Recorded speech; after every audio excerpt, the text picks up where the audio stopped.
தமிழ்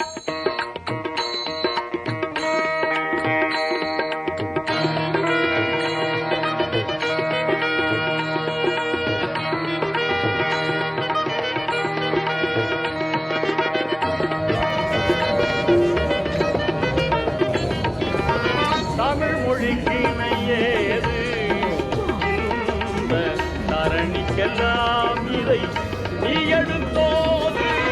தமிழ் மொழிக்கு இணையேது இந்த தரணிக்கெல்லாம் இதை நீ எடுத்தோது. தமிழ் மொழிக்கு இணையேது.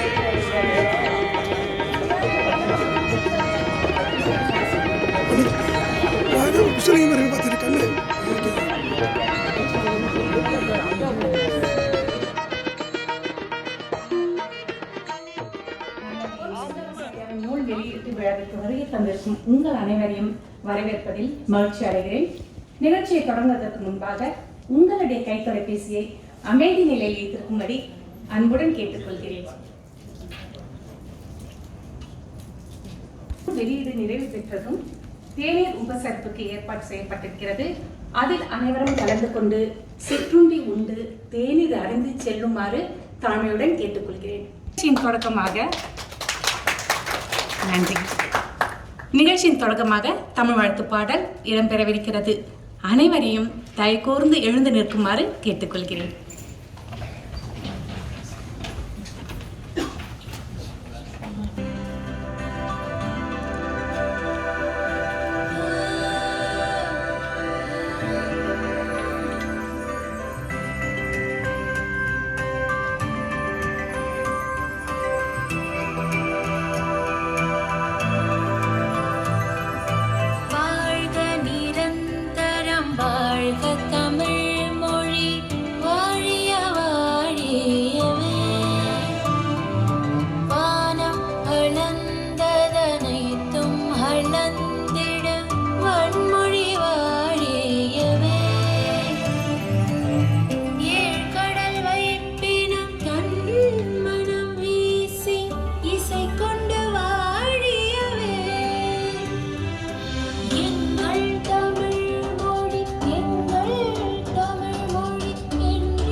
ஒளி கண்ணுக்கும் மனத்திற்கும் ஒளி மிகவும் அவசியம்.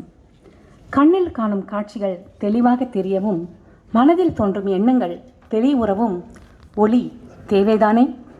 மாணவர்களின் வாழ்க்கையில் ஒளியாக விளங்கும் தமிழ் ஆசிரியர்கள் குறித்த பெருமைகளையும் சிறப்புகளையும் எடுத்தியம்பும் வகையில் அமைந்துள்ள ஒளி நூல் வெளியீட்டு விழா இனிதே தொடர உள்ளது. அதன் தொடக்கமாக அறிஞர் பெருமக்களை மேடையில் அமருமாறு அன்புடன் வரவேற்கிறேன். முதலில் நம் சிறப்பு விருந்தினர் மலர் தமிழ் இயக்கத்தின் தலைவர் திரு நசீர் கனி. அவரை தொடர்ந்து தமிழறிஞர் முனைவர் சுப தின்னப்பனார் ஐயா அவர்கள். அடுத்து நூலாசிரியர் திரு பொன் சுந்தராசு.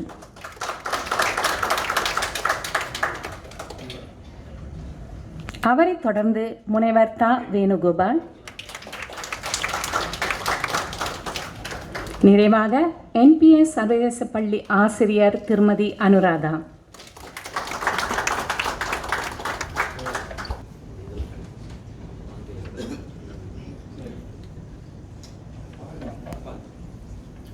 நிகழ்ச்சிக்கு வந்தவர்களை முறையாக வரவேற்க வேண்டும் அல்லவா? ஜீவஜோதி அச்சகத்தின் உரிமையாளர் திரு ஜோதிநாதன் அவர்கள் வரவேற்புரை வழங்க வருகிறார். எல்லோருக்கும் வணக்கம். நூல் வெளியீட்டு விழாக்கு வரவேற்புரை என்று சகோதரர் ஆணையிட்ட பொழுது எனக்கு எப்போவுமே பல நிகழ்ச்சிகளில் நிகழ்ச்சி நடத்துவது அறிமுகம் செய்வது அதிலே தான் வரவேற்பு உரை என்று சொல்லும்பொழுது எங்கே எப்படி ஆரம்பிப்பது என்று தெரியாமல் அவரிடமே நான் கேட்டேன். அதுபோல் வீட்டில் இருக்கிற பழைய புத்தகங்கள்லாம் புரட்டி பார்க்கும்பொழுது ஒரு புத்தகம் கைக்கு வந்தது. 1994ஆம் ஆண்டு தமிழ் மொழியும் தமிழுடைய வளர்ச்சியும் பற்றிய ஒரு ஆய்வு கட்டுரை தொகுப்பு நூலை டாக்டர் வீரமணி அவர்கள் எழுதியிருந்தார். அந்த நூலிலே நாடகங்களை பற்றி, தமிழ் மொழிகளை பற்றி, புதினங்கள் பற்றி, இப்படி பல தலைப்புகள் இருந்தாலும் அதில் ஒரு சகோதரர் பொன் சுந்தரராஜ் அவர்கள் எழுதியது. டாக்டர் சின்னப்பாண்டியார் தான் அதுக்கு அணிந்துரை கொடுத்திருந்தார்கள். அந்த நூலிலே நாவலை பற்றி அவர் ஆராய்ச்சி செய்து எழுதியிருந்தார். நிறைய கருத்துக்களை தெரிவித்து கடைசியாக முடிவுரை என்று வரும்பொழுது அதில் குறிப்பிட்டிருந்தது தான், சிங்க எழுத்தாளர்கள் கவிதைகள் சிறுகதைகள் என்று பல எழுதி நிறைய தந்திருக்கின்றார்கள், ஆனால் நாவல் மிக குறைவு.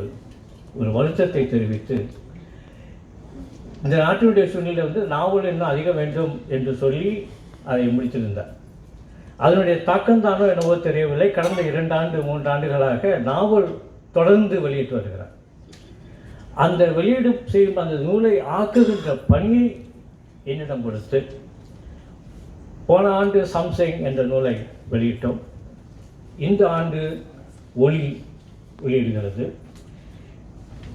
பொதுவாக நான் அச்சகத்துறையிலே சமீப காலத்தில் ஈடுபட்டிருக்கிறதுனால பலர் அணுகும்பொழுது எத்தனை புத்தகம் அடிப்பது என்பது ஒரு கவலைக்குரிய இடமாக வந்துடும். 200 போதுமா, 300 போதும், ஏன் 100 கூட போதும்னு சொல்லுவாங்க. ஆனால் சகோதரருடைய புத்தகம் பாருங்கள், அந்த கவலையே இல்லாமல் நமக்கு ஆதரவு கொடுத்தது கல்வி அமைச்சு. இவங்களுடைய ஆதரவோடு இந்த 2 புத்தகம் வந்தபோது அந்த புத்தகத்தினுடைய வெளிவர வேண்டும், எழுத்து வடிவத்தில் இருக்கின்ற நூல்களை நாம் பிள்ளைகள் பழக்க வேண்டும், நம்ம சந்ததியினர் இருக்க வேண்டும் என்ற அடிப்படையில் அதற்கு ஆதரவு கொடுப்பதற்கென்று அரசாங்கம் சார்ந்த அமைப்புகளும் இருக்கின்றது, தனியார் அமைப்புகள் இருக்கின்றார்கள் என்ற ஒரு ஒரு என்ன செய்வோம், ஒரு நிம்மதியான ஒரு சூழ்நிலை இருக்கிறது என்பதை நாம் புரிந்து கொள்ள வேண்டும். அதோடு அவர் எழுதிய புத்தகத்தினுடைய நான் இதுவரை தயாரித்த புத்தகம் 100க்கு மேலே இருந்தாலும் புத்தகங்களை தயார் பண்ணும்போது அதை ஆரம்பத்திலிருந்து இறுதி வரை படித்து பார்த்து அதனுடைய உள்சாரத்தை வாங்கி கொண்டு தான் நான் செய்திருக்கின்றேன். இதுவரை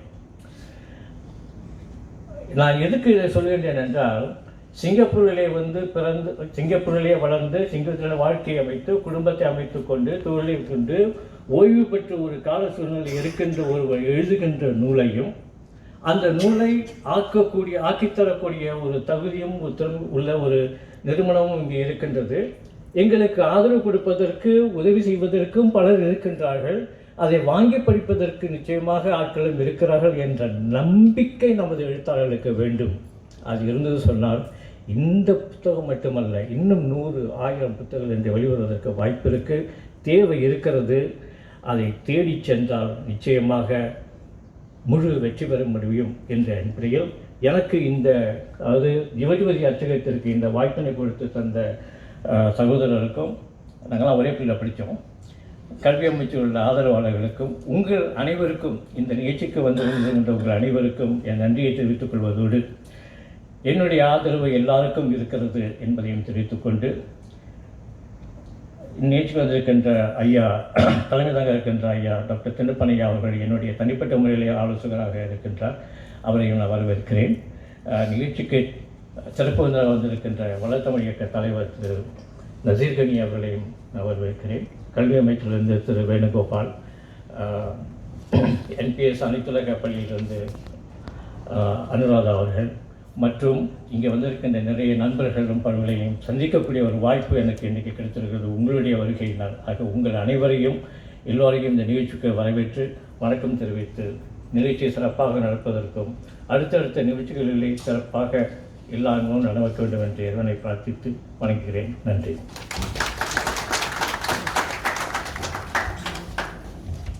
ஜோதிநாதன் நிகழ்ச்சி இடையூறு இல்லாமல் இயல்பாக நடக்க வேண்டும் என்ற நோக்கில் அறிஞர் பெருமக்களை முதலில் சிறப்பிக்க விரும்புகிறோம்.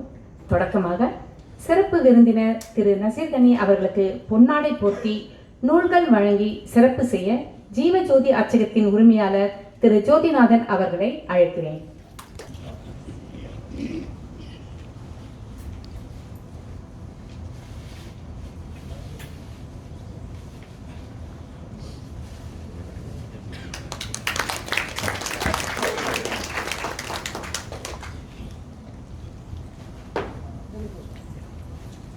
அவரைத் தொடர்ந்து முனைவர் சுபர் தின்னப்பனா அவர்களுக்கு பொன்னாடை போர்த்தி மரியாதை செய்ய நூல் ஆசிரியர்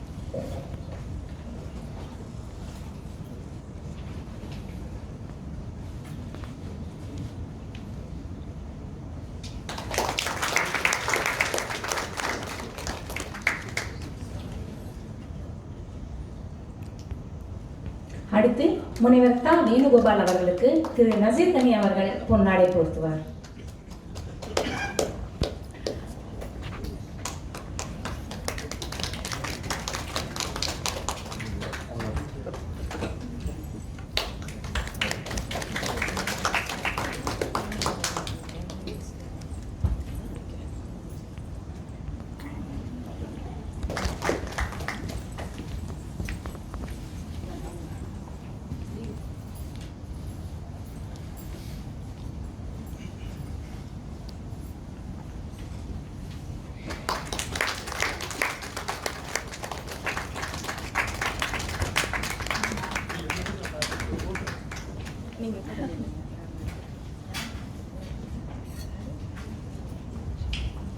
இப்போது தலைமை உரையாற்றுவார். ஐயா வாருங்கள்.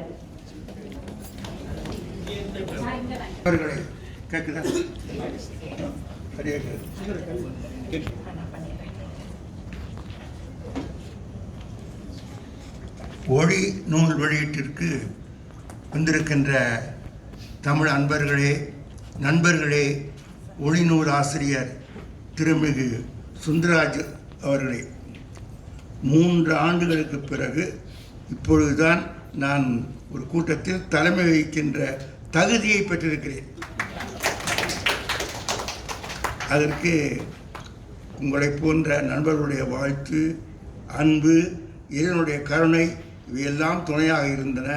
முதல்ல அதுக்காக நன்றியை தெரிவித்துக் கொள்கிறேன். அடுத்து இந்த தலைமை வகிப்பதற்கு அடிப்படை காரணம் இங்கே தமிழ் ஒளி வீசுவது தான். எங்கே பார்த்தாலும் தமிழ் ஒளி தான். எல்லாரும் தமிழுக்கோடு ரொம்ப நெருங்கிய தொடர்புடையவர்கள். பல பேர் என்னுடைய மாணாக்கர்கள், என் நண்பர்கள், இப்படிலாம் அன்பர்கள் இருக்காங்க. அதனால் ஒத்துக்கொண்டேன். அடுத்து சுந்தரராஜனுடைய ஒரு கட்டாயம் என்று சொல்கிற அளவுக்கு அவருடைய அன்பு காரணமாகவும் இந்த விழாவுக்கு தலைமை வகிக்கின்ற ஒரு வாய்ப்பு கிடைத்தது. அதற்கு அவருக்கு நன்றியை தெரிவித்துக் கொள்கிறேன். ஜோதி அச்சகம் அவரும் என்னுடைய நண்பர். இப்படி எல்லோருக்கும் முதலில் நன்றியை தெரிவித்துக் கொண்டு என்னுடைய பேச்சுக்கு போகின்றேன். அதாவது இந்த நூலுடைய பேர் என்னவென்று சொன்னால் ஒளி. ஒளி இல்லாத இடமில்லை. ஒளி இல்லாத இடம் இருட்டு தான். எனவே இருட்டு என்பது நமக்கு கண்ணுக்கு புலப்படாத ஒன்று. கண்ணுக்கு புலப்படுமாறு செய்வது ஒளி தான். அதனால் ஒளி என்ற அந்த நூல் அழகான பேருடையது. அதை பற்றி சில செய்திகளை சொல்ல போகிறேன். என்ன, நான் தலைவர் அல்லவா, அதனால் தலைமையாக நூலை படித்து விட்டேன். படிக்காமல் வரவில்லை. நான் 6 மணி நேரம் முழுக்க படித்து விட்டு தான் வந்திருக்கிறேன். இருந்தாலும் படிப்பு அதை பற்றி பேசுகிறதுக்கு ஒரு ஆள் தனியாக இருக்காங்க. அதனால் அதை தொடாமல் தலைப்பை பற்றி சொல்லுகிறேன். முதலாவது, மொழியியல் உலகத்தில் பெயர் வினை என்று பகுக்கப்படாத, பேச்சொல் வினைச்சொல் என்று பகுக்கப்படாத ஒரு சொல் இருக்குமானால் மிக பழைய சொல் என்று பொருள். கலை என்று வச்சுக்கொள்ளுங்க. அது ஆசையும் குறிக்கும், அதே மாதிரி கலைந்து போகிறதுன்னு குறிக்கும். இந்த மாதிரி பேர்வினை என்று பகுக்க முடியாத ஒரு காலத்தில் தோன்றிய சொற்களில் ஒளி என்பது உண்டு. எனவே ஒளி என்பது லைட்டையும் குறிக்கும், அது மாதிரி ஒளி வீசுதல், ஒளிந்திருந்தான் என்று பெயர் சொல்லாமல் இருக்கும், வினை சொல்லாமல் இருக்கும். எனவே அதனால் இந்த ஒளி என்பது தமிழ் சொற்களில் மிக பழங்காலத்து சொல் என்பதை நாம் முதல்ல உணர்கிறோம். ரெண்டாவது, பொருள் என்று எடுத்துக்கொண்டால் சென்னை பல்கலைக்கழகத்தினுடைய லெக்சிகன் என்று சொல்லக்கூடிய தமிழ் அகராதியில் 18 பொருள் போட்டிருக்கு ஒளி என்பதற்கு. எனவே பொருளாளமும் மிக்க ஒரு சொல். அதே நேரத்தில் ஒளி என்பது வானத்தில் இருக்கிற சூரியன், சந்திரன், நட்சத்திரங்கள், வால் நட்சத்திரம், இப்படி பல வானத்தோடு தொடர்புடைய அனைத்தையும் இருக்கிறது. இதனால் வானத்திலிருந்து நமக்கு ஒளி ஊறு ஓசை நாற்றம் என்று சொல்வது போல் ஒளிய ஐம்புலங்களில் முதல்ல திருவள்ளுவர் ஒளியைத்தான் சொல்கிறாரு. ஒளி ஊறு ஓசை நாற்றம் இவற்றின் கட்டன்னு சொல்லி. அதனால் அந்த ஒளியினுடைய முக்கியத்துவத்தை நம்ம உணர்ந்து கொள்கிறோம். பொருளாளமிக்க ஒரு சொல் என்று தெரிந்து கொள்கிறோம். எனவே பல்வேறு வகையான பொருள் உணர்வு உள்ளது. மறைத்தல், மறைதல் என்றும் பேர் சொல்லையும் பார்த்தீங்கன்னா நிறைய பொருளாளமிக்க ஒரு சொல் ஒளி. அதற்கடுத்தது முக்கியமாக இந்த நூலோட தொடர்புடைய ஒரு பொருள் சொல்லணும். ஒளி என்பதற்கு திருவள்ளுவர் ஒரு விளக்கம் சொல்கிறாரு, டெஃபனேஷன் சொல்கிறாரு. இது வரைக்கும் யாரும் பொதுவாக வெளிச்சோம்னா நம்ம நினைப்போம். ஆனால் திருவள்ளுவர் சொல்லக்கூடிய டெஃபனேஷன் என்னன்னா, பெருமைன்னு ஒரு அதிகாரம் இருக்குது. அந்த அதிகாரத்தில் முதலாவது திருக்குறள் என்னன்னு கேட்டிங்கன்னா, ஒளி ஒருவருக்கு உள்ள வெறுக்கை, ஒளி ஒருவருக்கு உள்ள வெறுக்கை, இடி ஒருவருக்கு அது இறந்து வாழ்த்தும் என பொருளை சொல்கிறாங்க. ஒளி என்பது என்னென்னா, நம்ம நாசர்கனி போல, தாஸ் போல இடையறாது முயன்று பிறருக்கு உதவி செய்வது என்று ஊக்கம் கொள்வது. எனவே ஒளி என்பதற்கு அங்கே பொருள் என்ன என்று சொன்னால், பிறருக்கு செய்ய முடியாத ஒரு அரிய செயலை செய்வேன் என்று கருதி ஊக்கமோடு வாழ்வது. இதுதான் செயற்கரிய செய்தல் என்று சொல்லக்கூடிய நல்ல. அதனால் உதவி செய்தல், ஒப்புரவு என்று சொல்லலாம். எனவே அந்த அடிப்படையில் மற்றவர்களால் செய்ய முடியாத ஒன்றை நான் செய்வேன் என்று நினைக்கக்கூடிய ஊக்கம் அதுதான். எனவே ஒளி ஒருவருக்கு ஊக்கமுடைமை என்று சொல்கிறோம். இது பெருமை என்ற அதிகாரத்தில் இருக்குது. அப்படி செய்த பிறகும் கூட எவ்வளவுக்கு பணிவாக இருக்குமோ அதுதான் அந்த முக்கியமானது. எனவே பெருமை என்பது பெருமிதம் இன்மை, பெருமை என்பதே பெருமிதம் என்பதுதான். அதனால் அந்த அடிப்படையில் நான் பார்க்க வேண்டும். அதுக்கப்புறம் திருவள்ளுவர் அதே திருக்குறளில் இழி என்று ஒரு சொல்கிறாரு. இந்த லீ தான், இதே லீ தான், இழி என்று சொல்லப்பட்டு அது என்னென்னா, அது மாதிரி செய்ய முடியாது என்று வாழ்ந்து இருக்கிறதே அதுதான். அதாவது ஒளி ஒருவருக்கு உள்ள வெறுக்கை அதுபோல் செய்வேன் என்று கருதுகிற ஊக்கமுடைமை. அதே சமயத்தில் ஏனென்றால் அந்த செய்ய முடியாது என்று சொல்லிவிட்டு வாழ்ந்து கொண்டே இருப்பது இருக்கிறதா, அந்த மாதிரி அதை எதிர்ப்பார். எனவே உள்ள வெறுக்கை என்று ஊக்கம், அதுதான் விஷயம். அந்த ஊக்கமுடைமையில் இப்போ அண்மையில் வடமொழி இயக்கத்து தலைவராக வந்த நம்முடைய நாசர்கனியையும் சாதனை வீரராக வந்த நம்முடைய தாசையும் வாழ்த்துகிறேன். அவர்களுக்கு என்னுடைய அன்பை தெரிவித்துக் கொள்கிறேன். அதாவது எப்படியாவது மற்றவர்களுக்கு உதவி செய்ய வேண்டும் என்று ஊக்கமுடைமையினாலே வெற்றி பெற்ற ஆக்கம் பெற்றவர்கள் இவர்கள் இருவர் அண்மையில். அதனால் அது பாராட்டப்பட வேண்டிய ஒன்று. அதுக்கு இந்த திருக்குறளுக்கு என்ன, இந்த நூலுக்கு என்ன சம்பந்தம் என்றால், திருக்குறள் என்ன சொல்கிறது என்றால், பிறரால் செய்ய முடியாத ஒரு அரிய செயலை செய்து முடிப்பேன் என்று ஊக்கம் கொள்வதுதான் ஒளி என்று சொன்னேன். அது மாதிரி இந்த நூலுடைய தலைவி அதாவது இருக்காங்களே, அதாவது இனியா என்று ஒரு தமிழாசிரியர், அவர்கள் தமிழாசிரியராக கற்பித்தல் பணியோடு மற்ற சமூக பணியை செய்கிறார்கள். என்ன சமூக பணி செய்கிறார்கள் என்றால், அதாவது ஒரு குடும்பத்தை குடியால் கெட்ட ஒரு குடியை, எனவே குடியை கிடைக்கும் என்பது அவர் குடும்பத்தை எப்படிலாம் உயர்த்தலாம், அந்த இருக்கிற அந்த குடும்பத்தை சேர்ந்த மாணவர்கள் இருவருக்கு, அதாவது அந்த குடும்பத்தை சேர்ந்த பிள்ளைகள் இவர்கிட்ட படிக்கிறார்கள், அவர்களுக்கு எப்படி உதவி செய்யலாம் என்று சொல்லி படிப்படியாக போய் அந்த குடும்பத்தையே இறுதியில் உயர்த்துகிற ஒன்று. அந்த அம்மையாருடைய பேர் தான் இனியான்னு பேர். அந்த இனியான்னா அந்த ஊக்கமுடைமை என்று சொன்னேன் அல்லவா, அந்த செய்ய முடியாத ஒரு செயலை செய்து வெற்றி பெறுவே என்று ஊக்கமோடு தொடர்ந்து செய்கிறார்கள். அந்த அம்மையார் தான் இந்த படத்தில் வரக்கூடிய இந்த அம்மையார். இது ரெண்டு பேரும் அவருடைய குழந்தைகள். அந்த குழந்தைகள் வந்து அதாவது அந்த அம்மா வந்து காமத்தால் கட்டுண்டு முதல்ல காதல் வசப்பட்டு பிள்ளையை பெறாங்க. பிறகு காமத்தால் கட்டுண்டு இன்னொரு பிள்ளையை பெறாங்க. 2 பிள்ளையும் காப்பாற்ற வேண்டும் என்று முனைப்பாக இருக்கிறார்கள். ஆனால் மறுபடியும் ஒரு திருமணம் செய்ய வேண்டிய நிறைவேறும். இப்படி ஒற்றை குடும்பம் சிங்கப்பூரில் இருக்கு பாருங்க. அந்த ஒற்றை குடும்பத்தை படம் பிடித்து காட்டுகிறார். அதுதான் இந்த நூலுடைய பின்னே வரக்கூடிய அடிப்படைக்கு ஆதாரமாக இருக்கின்ற ஒரு செய்தியை விரிவாக விளக்குகின்றார். அது மாதிரி அந்த அம்மா வந்து இப்படி கெட்டு பிறகு அவர்களுக்கு உதவி செய்ததற்காக அந்த இனியா என்ற தமிழாசிரியர் வருகிறார். எனவே பிறரால் செய்ய முடியாத ஒரு அரிய செயலை தான் செய்வேன் என்று ஊக்கமோடு வாழ்வதுதான் ஒளி. அதே சமயத்தில் அந்த அம்மாவுக்கு வந்து பெருமிதமின்மை, அதாவது நான் செஞ்சுட்டேன்னு ஆற்றல் சொல்லக்கூட இல்லை. இப்படி அடக்கமாக இருந்து ஆற்றலோடு ஒரு குடும்பத்தை படிப்படியாக உயர்த்துகிற ஒரு வாழ்க்கையைத்தான் இந்த ஒளி என்ற நூல் சொல்கிறது. இதில் வந்து சுந்தரராஜ் என்ன சொல்கிறாருன்னா, அவர் தமிழாசிரியராக இருந்த காரணத்தால் தமிழாசிரியர்களுக்கு தமிழ் பயிற்றுவிப்பது மட்டும் பொறுப்பல்ல, அதை தவிர சமூகத்துக்கு பணி செய்வதும் அவருடைய கடமை, அதுவும் தமிழ் சமூகத்துக்கு பணி செய்வதும் அவருடைய கடமை என்பதை நன்றாக வலியுறுத்தி இருக்கிறார். ஒரு நல்ல நூல். அந்த நூலை தான் அந்த திருக்குறளுக்கும் இந்த நூலுக்கும் ஒரு தொடர்பு இருக்கிறது என்பதை நான் சொல்ல விரும்புகிறேன். அதுபோல் இது எந்த அதிகாரத்தில் இருக்குன்னா பெருமை என்ற அதிகாரத்தில் இருக்கு. இந்த பெருமை என்பது பெருமிதமின்மை, பெருமை என்பது செருக்கின்மை, எல்லாருக்கும் நன்றாம் பணிதல், அந்த பணிவு தான். அது மாதிரி இந்த இனியா என்ற அந்த அம்மையார் பணிவோடு இந்த குடும்பத்தை படிப்படியாக உயர்த்தி நல்ல நிலைக்கு கொண்டு வந்து இறுதியில் செல்வ நிலைக்கு கொண்டு வந்து நிறுத்துகிறார். அதனால் இந்த இதுக்கு வந்து ஒளி என்று பெயர் வைத்திருக்கிறார். தலைப்பு வந்து திருவள்ளுவர் சொல்கிற கோட்பாட்டுக்கு பொருத்தமாக இருக்கிறது என்று நினைக்கிறேன். அதற்கடுத்தது நூல் வெளியீட்டாளர் ஜோதி. ஜோதியே சுடரே சூழொளி விளக்கு என்று திருவாசகம் எனக்கு நிறைய வந்துச்சு.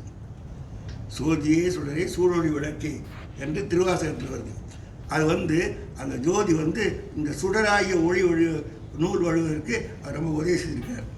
இப்போ வந்து நம்ம ஜோதி வந்து இந்த ஊரில் அச்சகம் திறந்தது பலருக்கு நன்மை. கோயில்களில் மலர்கள் வெளியிடுவதெல்லாம் இவருடைய அச்சகத்தில் தான் வெளியிடுறாங்க. நண்பர்கள் பலரும் நூல் வெளியிடுவதற்கு இவரை நாடுகிறார்கள். இவருக்கு இருக்கிற தமிழ் பற்று காரணமாக நல்ல நூல்களை வெளியிட வேண்டும் என்ற வேட்கை இருக்கிறது. அவர் இந்து சபை தலைவராக இருக்கார். அதனால் நல்ல நூல்களை வெளியிட வேண்டும். அவருக்கு தமிழ் அன்பு இருக்குது. அதனால் எளிதாக மற்ற ஆசிரியரிடத்தில் கேட்டு இந்த நூலை வாங்கி வெளியீடு செய்கின்றார். அந்த அடிப்படையில் பார்த்தீர்களானால் நம்முடைய சுந்தரராஜ் வந்து அவரை தேர்ந்தெடுத்ததும் அவர் வெளியிடுவதும் இதற்கு பொருத்தமாக இருக்கிறது என்று நினைக்கிறேன். ஜோதியே, அடுத்த சுடரே, ஜோதியே சுடரே சூழொளி விளக்கே. சூழொளி ஒளி தான் இது, இந்த நூல் விளக்கு. ஜோதி தான் இதுக்கு காரணம். எனவே ஜோதியே, சுடர் வருவதற்கு காரணம் ஜோதி. அதுக்கப்புறம் அவர் வந்து அவர் சார்ந்த சபை இருக்கிறது, அது வள்ளலாருடைய அருட்பெருஞ்சோதி தனிப்பெருங்கருணை என்று ஜோதியை பற்றிய செயல்களை வெளியிட்டு கொண்டே இருக்கிறது. அந்த அடிப்படையில் அவர் அச்சகமத்தையும் ஜோதி என்று வைத்திருக்கிறார். அதிலிருந்து அந்த சுடர் தான் அந்த ஒளி என்ற இந்த நூல். எனவே அவருக்கு என்னுடைய பாராட்டை தெரிவித்துக் கொள்கிறேன். அடுத்து இந்த நூல் வெளியீடு ஒரு முக்கியமான ஒரு குறிப்பு சொல்கிறது. நம்முடைய தமிழாசிரியராக இருக்கிறார்களே அவர்கள் முதல்ல தங்கராஜு நிறைய நூல் வெளியிட்டார். அதன் பிறகு சுந்தரராஜா நிறைய நூல் வெளியிட்டிருக்கிறாரு. அதன் பிறகு நம்ம வந்து நம்ம சாமி கண்ணு, அதுபோல் இவரும் வாழ்க்கை நூலில் கவிதைகள்லாம் எழுதினார். இப்போ ஓய்வு இல்லாதனால அதை விட்டுட்டார். இனி இப்படி விரல் விட்டு எண்ணக்கூடிய நிலையில் தான் தமிழாசிரியர் நூல்கள் எழுதினார்கள், சிறுகதையோ பெருகதை. அதனால் அவர்கள் வந்து வெளிநாட்டிலிருந்து தமிழ்நாட்டுக்கு வந்தவர்கள் எழுதினார்கள், அவரெல்லாம் போய்விட்டார்கள். இப்படி சிங்கப்பூரில் இருக்கிறவர்கள் தமிழாசிரியர்கள் தங்களுடைய வாழ்க்கை வரலாற்றையாக சாமி கண்ணு போல வாழ்க்கை வரலாற்றையாவது நூலாக வெளியிட வேண்டும். அதுபோல் நிறைய படைப்பு இலக்கிய நூல்களில் அவர் ஈடுபட வேண்டும். படைப்பு இலக்கிய நூல்களில் ஈடுபட வேண்டுமென்றால் படைப்பு இலக்கிய நூல்களை படிக்க வேண்டும். யாராவது தமிழாசிரியர் நூல் படிக்கிறார்களா என்று கேட்டால் நாங்கள் எல்லாம் எண்ணி பார்க்க வேண்டியிருக்கு. எண்ணி பார்க்கணும்னா 2 அர்த்தம், கவுண்டிங் அண்ட் தென் திங்கிங், அது மாதிரி இருக்குது. எனவே அவர்களெல்லாம் நிறைய புத்தகங்களை படித்து நல்ல படைப்பு இலக்கியங்களை, நம்ம தங்கராஜ் தான் முன்னோடி, அவர் மாதிரி நிறைய படைக்க வேண்டும். அவருடைய மகனார் என்னுடைய மாணவர் வேணுகோபால் இருக்கிறார். அதுபோல் நாசர் கானி வடதமிழ் இயக்கத்தினுடைய தலைவராக வந்திருக்கிறார். எனவே அவரெல்லாம் ஊக்கம் ஊட்டி நிறைய தமிழாசிரியர்களை நிறைய நூல்கள் எழுத்து செய்ய வேண்டும் என்று கேட்டுக்கொள்கிறேன். எனவே இந்த வாய்ப்பை எனக்கு தந்த நண்பர் சுந்தரராஜ் அவர்களுக்கு என்னுடைய நன்றியை தெரிவித்துக் கொள்கிறேன். சுந்தரராஜ் அவர்கள் நன்றாக எதை செய்தாலும் செய்வனத்திலிருந்தே செய்ய வேண்டும் என்று விரும்புகின்றவர். அவருடைய நூல்களெல்லாம் தொகுத்து ஒரு பெருநூலாக, படைப்புகளை எல்லாம் படைப்பு நூலாக பகிர்ந்திருக்கிறார். அவருடைய வரலாற்றையும் எழுதியிருக்கின்றார். எனவே அதெல்லாம் நானும் படித்திருக்கிறேன். நான் அதற்கு அணிந்துரை கொடுத்திருக்கிறேன். அந்த அடிப்படையில் அவர் இன்னும் பல நூல்களை ஆக்க வேண்டும். அதுவும் அவர் குறிப்பிட்டது போல புதினம் குறைவாக இருக்கிறது நாவல்கள். அதனால் அந்த நூல்களை எல்லாம், அந்த துறையை வளர்ப்பது, அவருடைய புத்தகங்களை நீங்கள் படித்தீர்களானால், நான் ஒன்று நோக்கினேன், எதனையும் கூர்மையாக பார்த்து அதனை வர்ணிப்பதில் அவர் வல்லவராக இருக்கிறார். சிறு சிறு செயல்களாக இருந்தாலும் சரி, கூர்மையாக பார்த்து அதை வர்ணிப்பதில் வல்லவராக இருக்கிறார். அது ஒரு நல்ல, நான் பார்த்த அவருடைய நூல்களிலே இருக்கிற ஒரு தனித்தன்மை என்று நான் நினைக்கிறேன். அவருக்கு என்னுடைய வாழ்த்துக்களை கூறிக்கொள்கிறேன். நன்றி, வணக்கம். மீண்டும் நன்றிங்க ஐயா. இப்போது சிறப்பு விருந்தினர் உரை இடைபெறும். உரையாற்ற வளர்த்தமிழ் இயக்கத்தின் தலைவர் திரு நசீர் கனி அவர்களை அன்போடு அழைக்கிறேன்.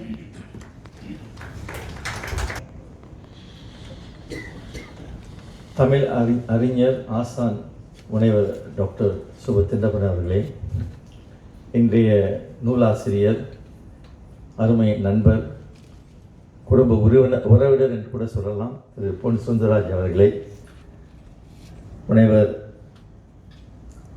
வேணுகோபால் அவர்களே, மற்றும் இங்கு வருகை தந்திருக்கின்ற அமைப்புகளின் தலைவர்களே, திரு ஜோதி அவர்களே, இப்படி இங்கு பல முக்கிய தமிழ் வல்லுநர்கள், ஆளுமை பெற்றவர்கள் இருக்கின்ற இந்த சபையில் நானும் பேசுவது எனக்கு பெருமிதம் தருகின்றது.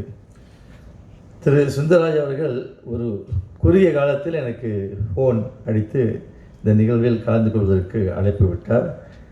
அதை மறுக்க முடியவில்லை. காரணம், அவர் எனக்கு ரொம்ப பிடித்த ஒரு மனிதர், பண்பாளர்.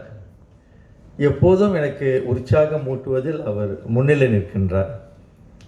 பல தடவை என் வீட்டு நல்லது கெட்டதிலும் கலந்து கொண்டு எனக்கு ஆறுதல் மொழி கூறுகின்ற ஒரு அன்பர். தமிழுக்கு கிட்டத்தட்ட 50 ஆண்டுகளுக்கு மேலாக கூடவே இருக்கலாம் தமிழ் தொண்டு ஆற்றி வந்திருக்கின்றார். அவருடைய ஃபேஸ்புக்லேயும் அதில் கூகுளில் போய் அவர் பேரை போட்டால் பல விஷயங்கள் தெரிகின்றது. 14 வயதிலே அவர் எழுத ஆரம்பித்து பற்பல நூல்களை வெளியிட்டிருக்கின்றார். வானொலி தொலைக்காட்சி நிலையங்களுக்கு பல எழுத்துக்களை கொடுத்து பிளேஸ், ட்ராமா என்று சொல்லக்கூடிய அளவில் பல அருமையான நிகழ்ச்சிகளை படைப்பதற்கு மூலகர்த்தாக இருந்து வருகின்றார். அதற்கு மேலாக அவருடைய கம்பீர குரலை நாம் செய்தியாளராக பல ஆண்டுகள் சிங்கப்பூர் ப்ராட்காஸ்டிங் கார்ப்பரேஷன் மூலமாகவும் நாம் பார்த்திருக்கின்றோம்.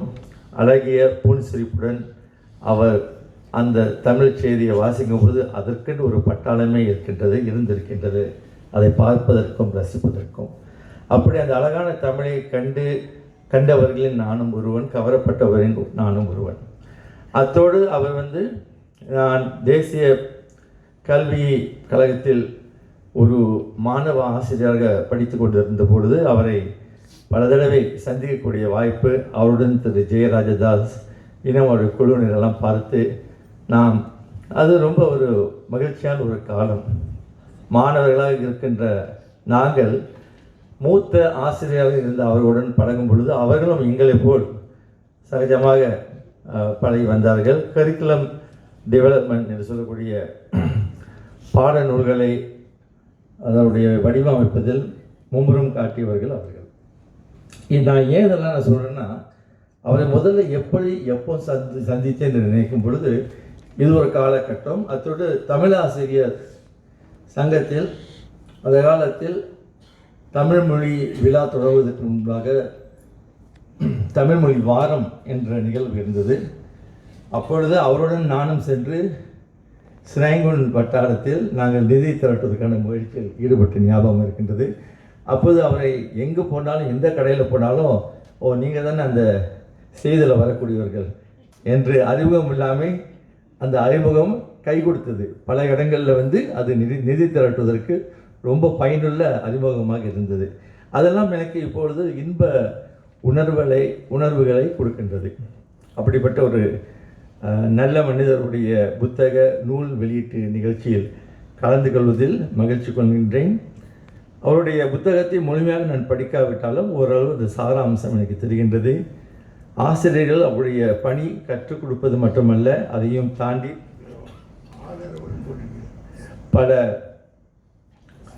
பல வகையில் சமூக ரீதியான உதவிகளை செய்து வருகின்றார்கள். அப்படிப்பட்ட ஒரு கதாபாத்திரம்தான் ஆசிரியர் தொழில்.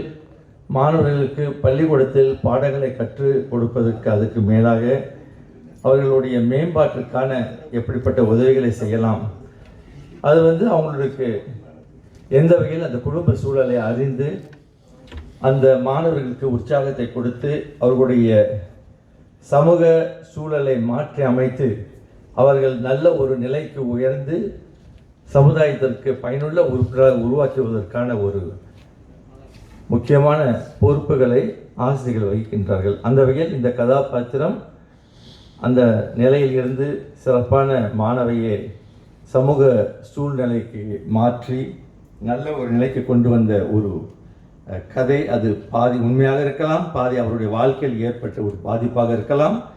இரண்டையும் கலந்து அற்புதமான முறையில் கையாண்டு இருக்கின்றார். அவர்களுக்கு நீங்கள் அனைவரும் பாராட்டுகளை அளிக்கும்படி அன்புடன் கேட்டுக்கொள்கின்றேன்.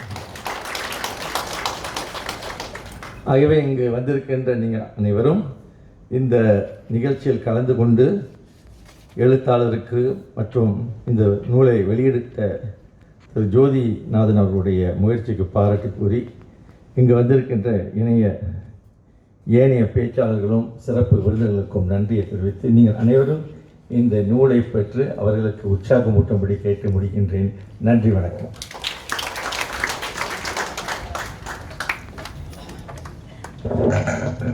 நன்றி திரு நசிகனி அவர்களே. இப்பொழுது நாம் அவளுடன் எதிர்பார்க்கும் நூல் வெளியீட்டு விழா. அதற்கு முன்பாக நூல் ஆசிரியர் திரு பொன் சுந்தராசு அவர்களுக்கு ஐயா முனைவர் திண்ணப்பன் அவர்கள் பொன்னாடை போர்த்துவார்.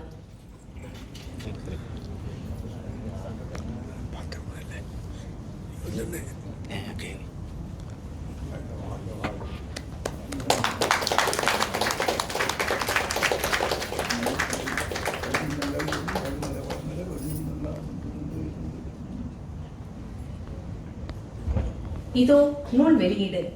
நூலை சிறப்பு விருந்தினர் திரு நசீர்கனி அவர்கள் வெளியிட, சிங்கப்பூர் தமிழாசிரியர் சங்கத்தின் தலைவர் திரு தனபால் குமார் முதல் நூலை பெற்றுக்கொள்கிறார். பலத்த கைத்தட்டல்கள். உங்கள் கர ஒளி இந்த ஒளியை ஒளி வீச செய்யும்.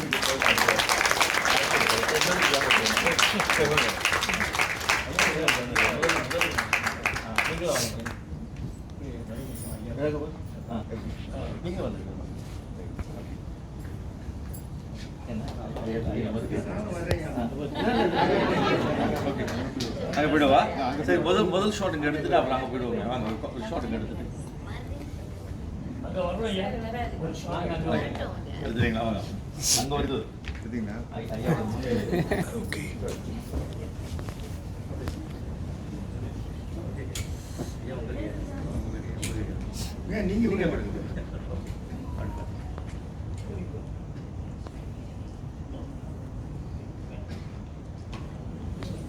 நீங்க வளர்ந்த தமிழ், நான் வளர்ந்த தமிழ். தமிழுக்கே ஒரு சிறப்பு அதுதான்.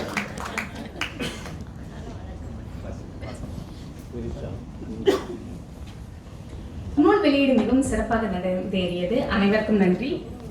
இப்பொழுது மேடையில் இந்த நூல் உருவாக்கத்திற்கு ஆலோசனையும் ஆக்க உதவியும் அளித்து உதவிய சிலருக்கு நாம் நூல் வழங்கி சிறப்பிக்க இருக்கிறோம். முதலில் முனைவர் சித்ரா சங்கரன், இணை பேராசிரியர், ஆங்கிலம், மொழியியல், மேடைக்கலை பயிலர் ஆகிய துறைகளில் தேசிய பல்கலைக்கழகம்.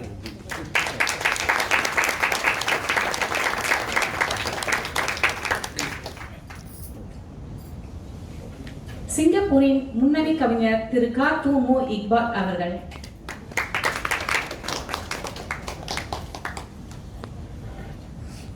தமிழர் பேரவை.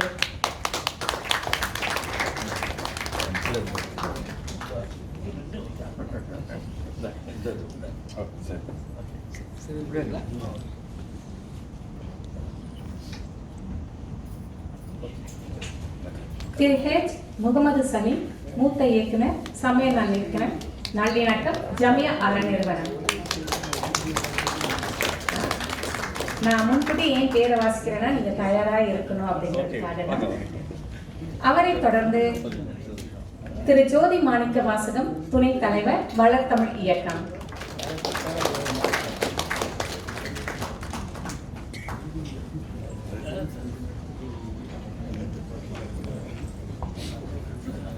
குமாரி கனகரத்னா, மூத்த செய்தியாளர். தவிர்க்க முடியாத காரணத்தால் அவரால் வர இயலவில்லை. திரு ஷானவாஸ், அவரும் தவிர்க்க முடியாத காரணத்தால் வர முடியவில்லை. அவரை தொடர்ந்து திரு அழகிய பாண்டியன், தமிழ் பிரிவு, தேசிய நூலக வாரியம்.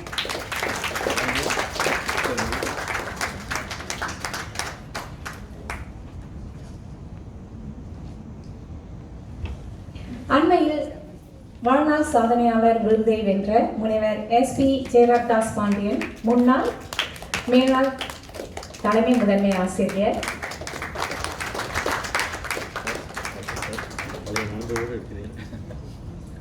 அடுத்து திரு சி. சம்மிக்கண்ணு, ஆலோசகர், சிங்கப்பூர் தமிழாசிரியர் சங்கம்.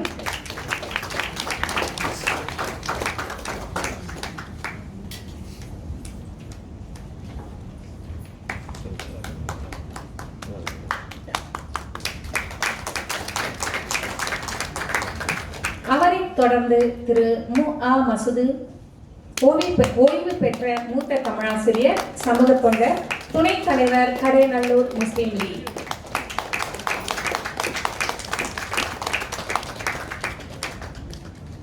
முனைவர் ராஜிகண்ணு, மூத்த தமிழாசிரியர், அவரும் தவிர்க்க முடியாத காரணத்தால் வர இயலவில்லை. மன்னிக்கணும்.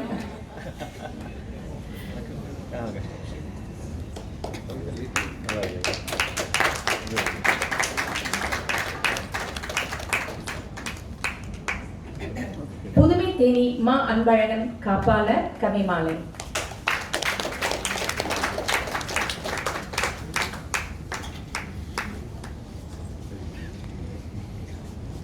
அவரை தொடர்ந்து முனைவர் ரத்தின வெங்கடேசன், தலைவர், இலக்கிய களம்.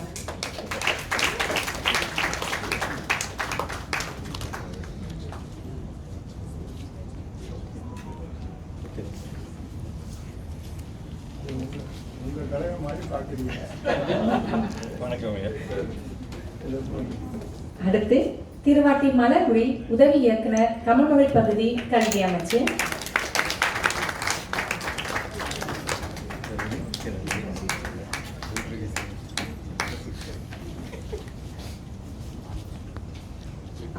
அவரை தொடர்ந்து திரு மோகன், உதவி இயக்குனர், தமிழ் பகுதி, கல்வி அமைச்சு.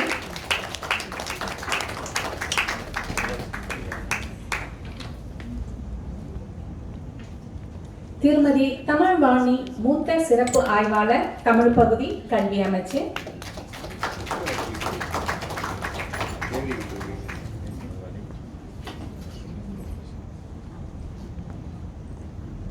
திருமதி தேவகி, இருமொழி கல்விக்கான திரு லீ குவான் யூ நிதி.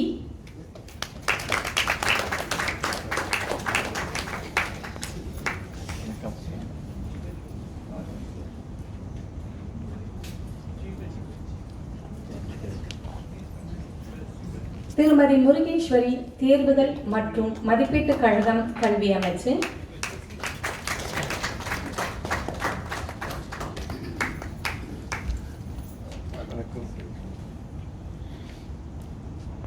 அடுத்து திரு ரஹ்மத்துல்லா, தலைவர், உமர் புலவர் தமிழ்மொழி உயர்நிலைப் பள்ளி, முன்னாள் மாணவர் சங்கம்.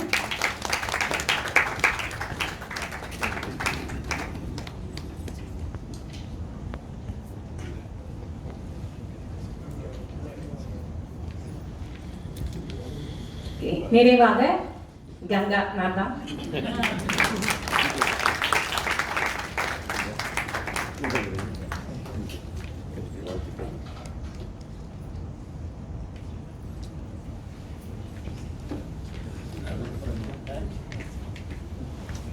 குறித்த தம் பார்வை வழங்க வருகிறார். பல பட்டிமன்றங்களில் சிறப்பாக பேசியவரும் NPS சர்வதேச பள்ளி ஆசிரியருமான திருமதி அனுராதா.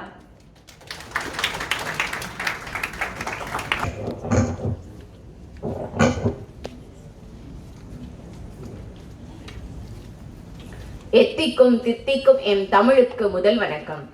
அனைவருக்கும் அணுவின் அன்பான வணக்கம். இந்த நிகழ்ச்சியின் கதாநாயகர் பொன் சுந்தரராஜ் ஐயா அவர்களுக்கும், மரியாதைக்குரிய திண்ணப்பன் ஐயா அவர்களுக்கும், முனைவர் வேணுகோபால் ஐயா அவர்களுக்கும், என்னை இங்க பேச பரிந்துரை செய்த ஜோதிநாதன் ஐயா அவர்களுக்கும், அவரை அறிமுகம் செய்த ஜோதி மாணிக்கவாசகம் ஐயா அவர்களுக்கும், மற்றும் அவையில் வீற்றிருக்கும் ஆன்றோர்களுக்கும் சான்றோர்களுக்கும் அணுவின் பணிவான வணக்கத்தை தெரிவித்துக் கொள்கிறேன்.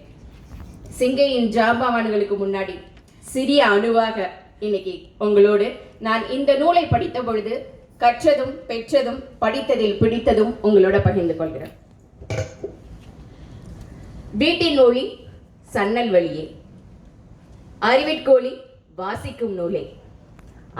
சிங்கையின் ஆசிரியர்களுக்கும் மாணவர்களுக்கும் பெற்றோர்களுக்கும் ஒளி பொன் சுந்தரராஜ் ஐயாவின் நூலை.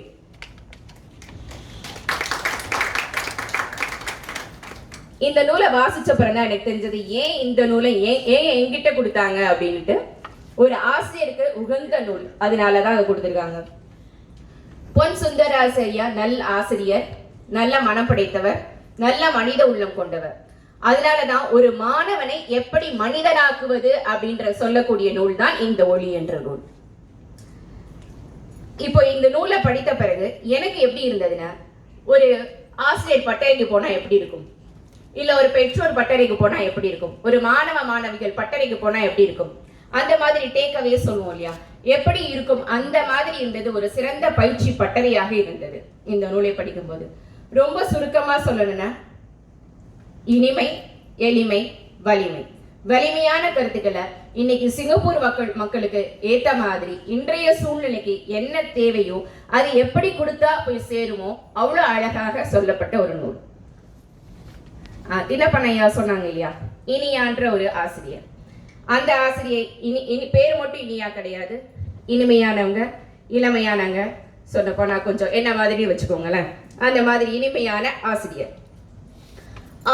அவங்களோட மாணவர்களுக்கு எப்படி ஒளி காட்டுறாங்க அப்படின்னு சொல்லக்கூடிய நூல் தான் இது. இந்த எப்படி அவங்க, அதாவது ஒளி மட்டுமே நிழலின் அடையாளம், அதுதான் நிழலோட பிரம்மன். எப்படி அவங்க மாணவர்களுக்கு நிழலாக இருக்கிறார்கள் அப்படின்னு தெரியும். பொதுவா நமக்கு மாணவர்கள் நிறைய படிப்புல பின்தங்கி இருந்தாலும் நிறைய பேசுறாங்கன்னு வச்சுக்கோங்களேன். அந்த மாதிரி பேசும் பொழுது ஏன் இவங்க நிறைய பேசுறாங்க அப்படின்னு அவங்களோட பின்புலத்தை போய் பார்த்தோம் அப்படின்னா, வீட்டில் ரொம்ப கண்டிப்பா இருப்பாங்க, அதனால இங்க சுதந்திரமா பேசுறாங்க அப்படின்னு நமக்கு தெரிய வரும். அப்புறம் பார்த்தா ஏன் படிப்புல பின்தங்கி இருக்காங்கன்னா, சில குழந்தைங்களுக்கு இயற்கையாவே பிரச்சனையாக இருக்கும், சில பேருக்கு இந்த மாதிரி குடும்ப பிரச்சனைகள், ஒற்றை பெற்றோராக இருக்கலாம், குடும்பத்துல ஏதோ ஒரு பிரிவு என்ன வேணா இருக்கலாம், அந்த மாதிரி காரணங்களாக இப்படி இருக்கும். அப்படி குழந்தைங்களை ஒரு ஆசிரியர் கண்டுபிடிச்சா திரும்பி திரும்பி அவங்களை கவுன்சிலிங் இருக்காம அனுப்புறதோடு அல்லாம அவங்களுக்கு எப்படியெல்லாம் உதவி செய்யணும்னு ஒரு ஆசிரியருக்கு ஒரு சிறந்த ஆலோசனை வழங்கக்கூடிய ஒரு நல்ல புத்தகம். இப்போ ஒரு ஆசிரியர் என்பவர்கள் தான் மாணவர்களோட வாழ்க்கையில ஒளியேற்றுபவர்கள். இந்த நூல்ல இனியான்றவங்க அந்த மாணவன் படிக்க சரியா கொஞ்சம் பண்ணல அப்படின்னு சொல்றதுக்காக அவங்க அம்மா ரூபினியை தேடி வராங்க. சரவணனோட அம்மா பேர் தான் ரூபினி.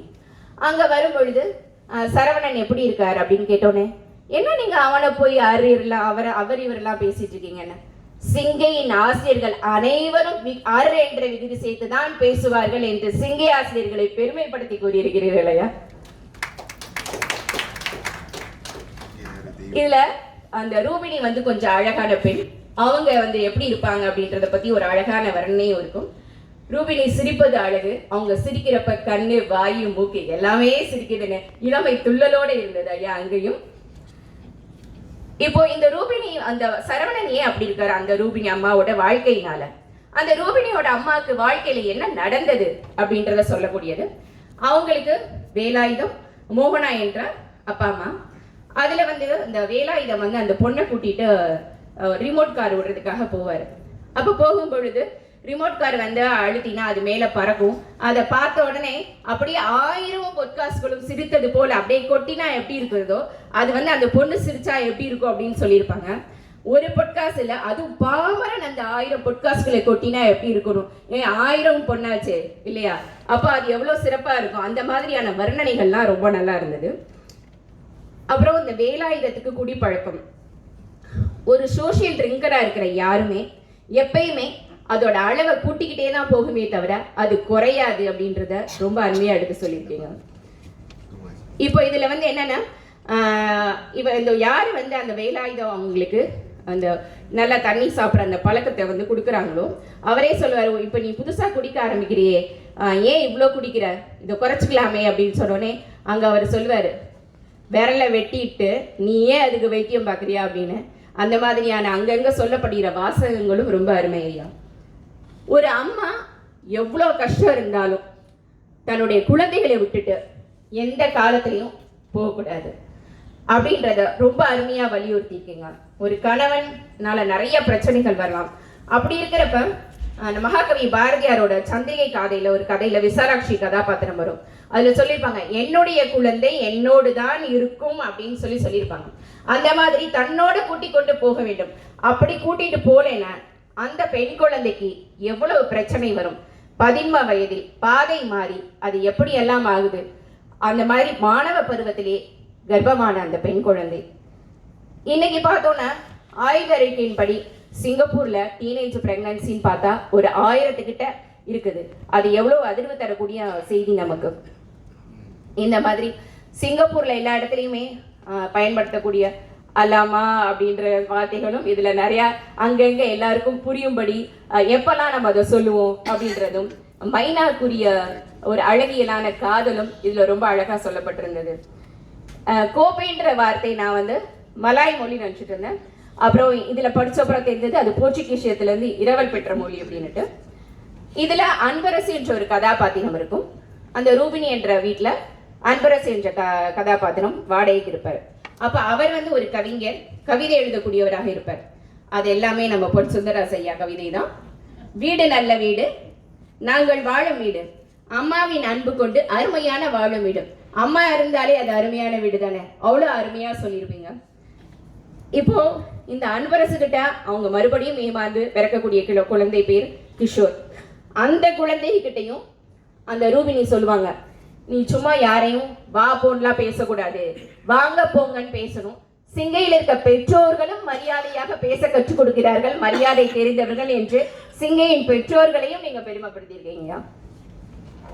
இதுல இன்னொரு கவிதை, உலகம் பெரிது, உலகில் வாழும் மக்கள் உயர்ந்தோர், தமிழில் இது தமிழ் பேசும் மக்கள் உயர்ந்தோருள் உயர்ந்தோர்னு சொல்லி தமிழ் மக்களையும் உயர்த்தியிருக்கீங்க. நீங்க உயர்ந்த மனிதரையா. யாமறிந்த ஒளிகளிலே தமிழ் மொழி போல் இனிதாவது எங்கும் காணும் என்றார் மகாகவி பாரதியார். நீங்களும் தமிழ் பேசும் மக்களை உயர்ந்தோருள் உயர்ந்தோர் சொல்லி ரொம்ப உயர்த்தியிருக்கீங்க. உலகத்துல இருக்க யாருமே வந்து நமக்கு தனியா வாழ முடியாது, அதுதான் இயற்கை. மனித பிறவி என்றாலே ஒருவர் ஒருவோடு சார்ந்துதான் இருக்க வேண்டும். அதுதான் இயற்கை. அப்படி இருப்பது செயற்கை அப்படின்னு சொல்லிட்டு நம்ம நிறைய பேர் இண்டிபெண்ட்டுக்கும் இந்த மாதிரி தனியா இருக்கிறதுக்கும் நிறைய பேர் குழம்பிக்கிறாங்க. அதை நீங்க ரொம்ப அழகா தெளிவா மனித பிறவிகளான என்றாலே சேர்ந்து இருப்பதுல இயற்கை அப்படின்றது ரொம்ப தெளிவு பண்ணியிருக்கீங்க. ஒரு ஒற்றை பெற்றோராக இருந்து அந்த ரூபினின்றவங்க சொல்லியிருப்பாங்க, என் குழந்தை மேல எனக்கு ரொம்ப ஆசை இருக்கு, ஆனா ஆசை இருக்கிற அளவுக்கு என்னால கவனிக்கவும் முடியல, அந்த அளவுக்கு நேரமும் இல்லை அப்படின்னு சொல்லியிருப்பாங்க. அப்ப இந்த இனியான்ற ஆசிரியர் சொல்லுவாங்க, உங்கள் குழந்தைகள் முட்டாள்கள் அல்ல, அவர்களுக்கு தூண்டுகோல் மட்டுமே தேவைன்னு சொல்லி அந்த ஆசிரியர் இருப்பாங்க. யாரையுமே நம்ம வந்து ஆசிரியராக இருக்கும் பொழுது ஏன் பிரச்சனை இருக்கணும் இருக்கு அப்படின்றத பார்க்கணுமே தவிர அதை தூண்டிவிடக்கூடிய ஒரு ஒளி சுடராக இருக்கணுமே தவிர அந்த குழந்தைகளை நம்ம இது பண்ணக்கூடாதுன்னு ஆசிரியர்களுக்கு ஒரு ஆலோசனையும் சொல்லியிருக்கீங்க. இதுல டோனின்ற ஒரு கதாபாத்திரம் வந்து நிறைய மது குடிக்கும். அவங்களும் அந்த ரூபினியோட வீட்டில் இருக்கிறவங்க தான். ஒரு அந்த அன்பரசு என்ற கதாபாத்திரம் போன பிறகு அப்போ அந்த கதாபாத்திரம் குடித்த பிறகு எப்படி மனிதன் மிருகமாக மாறி ஒரு பெண்ணை அடிக்கிறான் அப்படின்னுட்டு அவ்வளோ குடியை கெடுக்கும்ன்றத ரொம்ப வலியுறுத்தி சொல்லியிருக்கீங்க. இப்போ இப்படியெல்லாம் இருக்கும் பொழுது, இந்த ரூபினிக்கு இவ்வளோ பிரச்சனைகள் இருக்கும் பொழுது, இவங்க வந்து தனியாக தவிச்சிட்டு இருக்கும் பொழுது, அந்த ஆசிரியர் வந்து ரொம்ப அழகான ஒரு விஷயத்த சொல்கிறாங்க. இந்த குழந்தைங்களை தத்தெடுத்து கொள்ளலாம், அதற்கான ஏற்பாடுகளை செய்யலாம் அப்படின்னு. ஒரு ஆசிரியர்களுக்கு இப்படி கூட நீங்க ஆலோசனை, இது வந்து இனியாவோட ஆசிரியர் கிடையாது, நம்ம பொன் சுந்தரராஜ் ஐயாவோட ஆசிரியர் தான். அந்த மாதிரி இப்படி கூட வந்து ஒரு ஆலோசனை சொல்ல முடியும் அப்படின்றது எனக்கு ரொம்ப இது பிடிச்சது. நம்ம கூட இந்த மாதிரியான ஏற்பாடுகள் செய்யலாம் அப்படின்றத தோண வச்சுது. சிண்டாவின் சுய உதவி சங்கத்தின் மூலமாக உதவி பெற்று சிண்டால சப்ஸ்டியூஷன் பத்தி கேட்டிருக்கோம், நிறைய கேட்டிருக்கோம். ஆனா இதுல படிச்ச அப்புறம் சமையல் வகுப்பு இருக்கு, வீடு கட்டமைப்பு இருக்கு, சிகை அலங்காரம் இருக்கு, இன்னும் எத்தனையோ அப்படின்னு சொல்லி போட்டிருந்தீங்க. அவ்வளோ இருக்கு. இப்போ அண்மையில வந்து சோஹில் ஹாசனோட ஸ்ட்ரைட் டைம்ஸ்ல ஒரு ஆர்டிகல் இருந்தது. அவரும் அப்படிதான் சிண்டாவில் நிறைய வந்து பெற்று அப்படிதான் வந்து நிறைய பெரிய ஆள் ஆனாங்கன்னு போட்டது. அந்த மாதிரி இன்னைக்கு இந்த ரூபினி கதாபாத்திரம் கற்பனையாக இருக்கலாம், ஆனா நிஜத்திலும் நிறைய பேர் இந்த மாதிரி உதவி பெற்றிருக்கலாம். அப்படி பெற்று அந்த டயத்துல அவங்க அந்த கணினி படிக்கிற வரைக்கும் இந்த குழந்தைங்களை வந்து யாராவது தத்து எடுத்துக்கலாம் அப்படின்னு சொல்லி ஒரு அருமையான ஆலோசனை ஆசிரியர்களுக்கு நீங்க வழங்கியிருக்கீங்க. இதுல இனியான்ற ஆசிரியர் சொல்ற இன்னொரு வாசகம் எனக்கு ரொம்ப பிடிச்சது. குழந்தைகள் காப்பதன் மூலம் பள்ளிகளை காக்கலாம் அப்படின்னு சொல்லிட்டு. இப்ப நம்ம குழந்தைகள் இல்லாம தான் நிறைய இடத்துல நம்ம பள்ளிகள்லாம் குறைந்து கொண்டு மர்ஜ் ஆயிட்டே வருது. அப்ப அந்த குழந்தைகளையும் காக்கணும் அப்படின்றத ரொம்ப அருமையா சொல்லியிருப்பீங்க. 1ஆம் வகுப்பிலிருந்து 6ஆம் வகுப்பு வரை படிக்கும் மாணவர்கள் எதிர்கால சூரியன்கள் அப்படின்னு. சூரியனை காட்டில் ஒளி வெளிச்சம் கொடுக்கக்கூடியது எது? சூரியனை காட்டில் ஒளி கொடுக்கக்கூடியது எது? மாணவர்கள் தான் இங்க ஒளி. அந்த அவர்களை எப்படி வந்து ஒரு ஆசிரியர் தீபம் ஏற்ற வேண்டும் அப்படின்றத நீங்க சொல்லியிருந்தீங்க. இதுல இடையில ஒரு கதாபாத்திரம், இந்த இனியாவோட தங்கை நளினி, மோகன் அப்படின்ற ஒரு கதாபாத்திரம். இவங்க ரெண்டு பேரும் காதல் ஜோடிகள், காதலிச்சு கல்யாணம் பண்ணிக்கிட்டவங்க. ஏன் பிரிவினை வருது, ஏன் குழந்தைகளுக்கு பிரச்சனை வருதுனால இதை சொல்லியிருக்காங்க. இப்போ வந்து முன்னெல்லாம் ஆசை 60 நாள், மோகம் 30 நாள். இன்னைக்கு அப்படி கிடையாது. ஆசை 6 நாள், மோகம் 3 நாள், அவ்வளோதான். எல்லாரும் உடனே போயிட்டு கோர்ட்டில் நிற்கிறது. இப்போ நிறைய வேலை வாய்ப்பு இருக்கிற இடம் எங்க தெரியுமா? விவாகரத்து பண்ற இடத்துல தான். நிறைய ஓவர் டைம் பார்க்கறது யார் தெரியுமா? இவங்க தான். ஏன்னா சண்டே கூட அங்கே அவங்களுக்குலாம் வேலை இருக்கு. அந்த அளவுக்கு எல்லாரும் சின்ன சின்ன பிரச்சனைனா கூட போயிட்டு இருக்கு. ஏன்னா இப்போ நிறைய ட்ரெண்டிங்ல அதானே போயிட்டு இருக்கு. நமக்கு எத்தனையோ பேர் இந்த தம்பதிகள்லாம் எல்லா யூடியூப்லையும் பார்க்குறோம் இல்லையா, எவ்வளோ பேர் போயிட்டு இருக்கு. அந்த மாதிரியான மாமியார்னால தான் போச்சு அப்படின்னு இந்த கதாபாத்திரம் சொல்லும். அவங்க எல்லாருக்கும் ஒரு அழகான ஆலோசனை, உட்கார்ந்து பேசினா உலக பிரச்சனையே தீருது, உங்க பிரச்சனை தீராதா அப்படின்னு அவங்களுக்குலாம் சொல்லியிருக்கீங்க. அந்த மாதிரி விவாகரத்தை எல்லாம் தடுக்கிறதுக்கான வழிகளையும் நீங்க சொல்லியிருக்கீங்க. இப்போ சிங்கப்பூரை சுத்தியே இருக்கிறதுனால நிறைய வந்து தீபாவளினா எப்படி இருக்கும், நல்லிணக்க நாள்ல சிங்கப்பூர்ல எப்படி இருக்கும் அப்படின்றதையும் சொல்லியிருப்பீங்க. இதுல 3 கதாபாத்திரம், வேலாயுதம், டோனி, அப்புறம் மோகன், இந்த 3 கதாபாத்திரம் மதுக்கு அடிமையாகி குடியை கெடுக்கும் அப்படின்னு இருக்கிறவங்க. இப்ப அண்மையில ஒரு இசை கச்சேரி நடந்தது, எல்லாருக்கும் தெரிந்தது தான். அங்க போறப்ப பார்த்தா எல்லாரும் வந்து ஒரு ப்ரௌன் கலர் ஜூஸ் வச்சிருந்தாங்க. நான் நினைச்சேன் எல்லாருக்குமே இப்படி இந்த ப்ரௌன் கலர் ஜூஸ் பிடிக்குது, அது எப்படி அப்படி பிடிக்குது அப்படின்னு நினைச்சேன். அப்புறம் எங்க வீட்டுக்காரர் சொன்னார், இல்லம்மா அது பியர் அப்படின்னா. ஓ, அதுக்கு பேர் பியர் கான்செப்ட்லேயே வச்சிருக்கலாம், நம்ம இசை கச்சேரின்னு வச்சிருக்குது. ஏன்னா அது இல்லாத கைகளே இல்லை. முன்னாடிலாம் நம்ம வந்து குடிக்கிறோம்னு சொன்னா வெக்கப்படணும், ஆனா இன்னைக்கு குடிக்கலன்னு சொன்னா வெக்கப்படணும். அந்த மாதிரியான நிலைமையில தான் இருக்கும். அப்படி மது அருந்துபவர்கள் வாழ்க்கையில எப்படி எல்லாம் கஷ்டப்படுவாங்க அப்படின்னு சொல்லிட்டு இந்த மனிதனை எப்படி மிருகமாக்கும் அது அப்படின்றத அவ்வளோதான் சொல்லியிருப்பாரு. இந்த மதுவுக்கு நம்ம வந்து விளக்கும் வேணாம், ஒழிப்பு வேணாம், முற்றிலுமாக அழிக்க வேணும்ன்றதை இந்த கதை வலியுறுத்தது. பாதை மாறி போன ஒரு பருவ பெண் எப்படியெல்லாம் வந்து அம்மா இல்லாத போகும்போது எப்படியெல்லாம் கஷ்டப்படுவாங்க. அப்ப ஒரு ஆசிரியர் அவங்களோட வாழ்க்கையில இருளை அகற்றி எப்படி ஒளியேற்றுவார்கள் என்பது சொல்லக்கூடிய கதை தான் இந்த ஒளி. இன்னைக்கு ஒரு ஆசிரியர் படிச்சத நிறைய மாணவர்கள், கிட்டத்தட்ட ஒரு 100 மாணவர்களுக்கு இது பயன்படும், அதற்கும் மேலேயும் பயன்படும். இந்த ஒளி நூல் எல்லோர் நாவிலும் ஒலிக்கட்டும் என்று கூறி வாய்ப்பு கொடுத்தமைக்கும் வாய்மொழி கெட்டமைக்கும் நன்றி கூறி விடைபெறுகிறேன். நன்றி, வணக்கம்.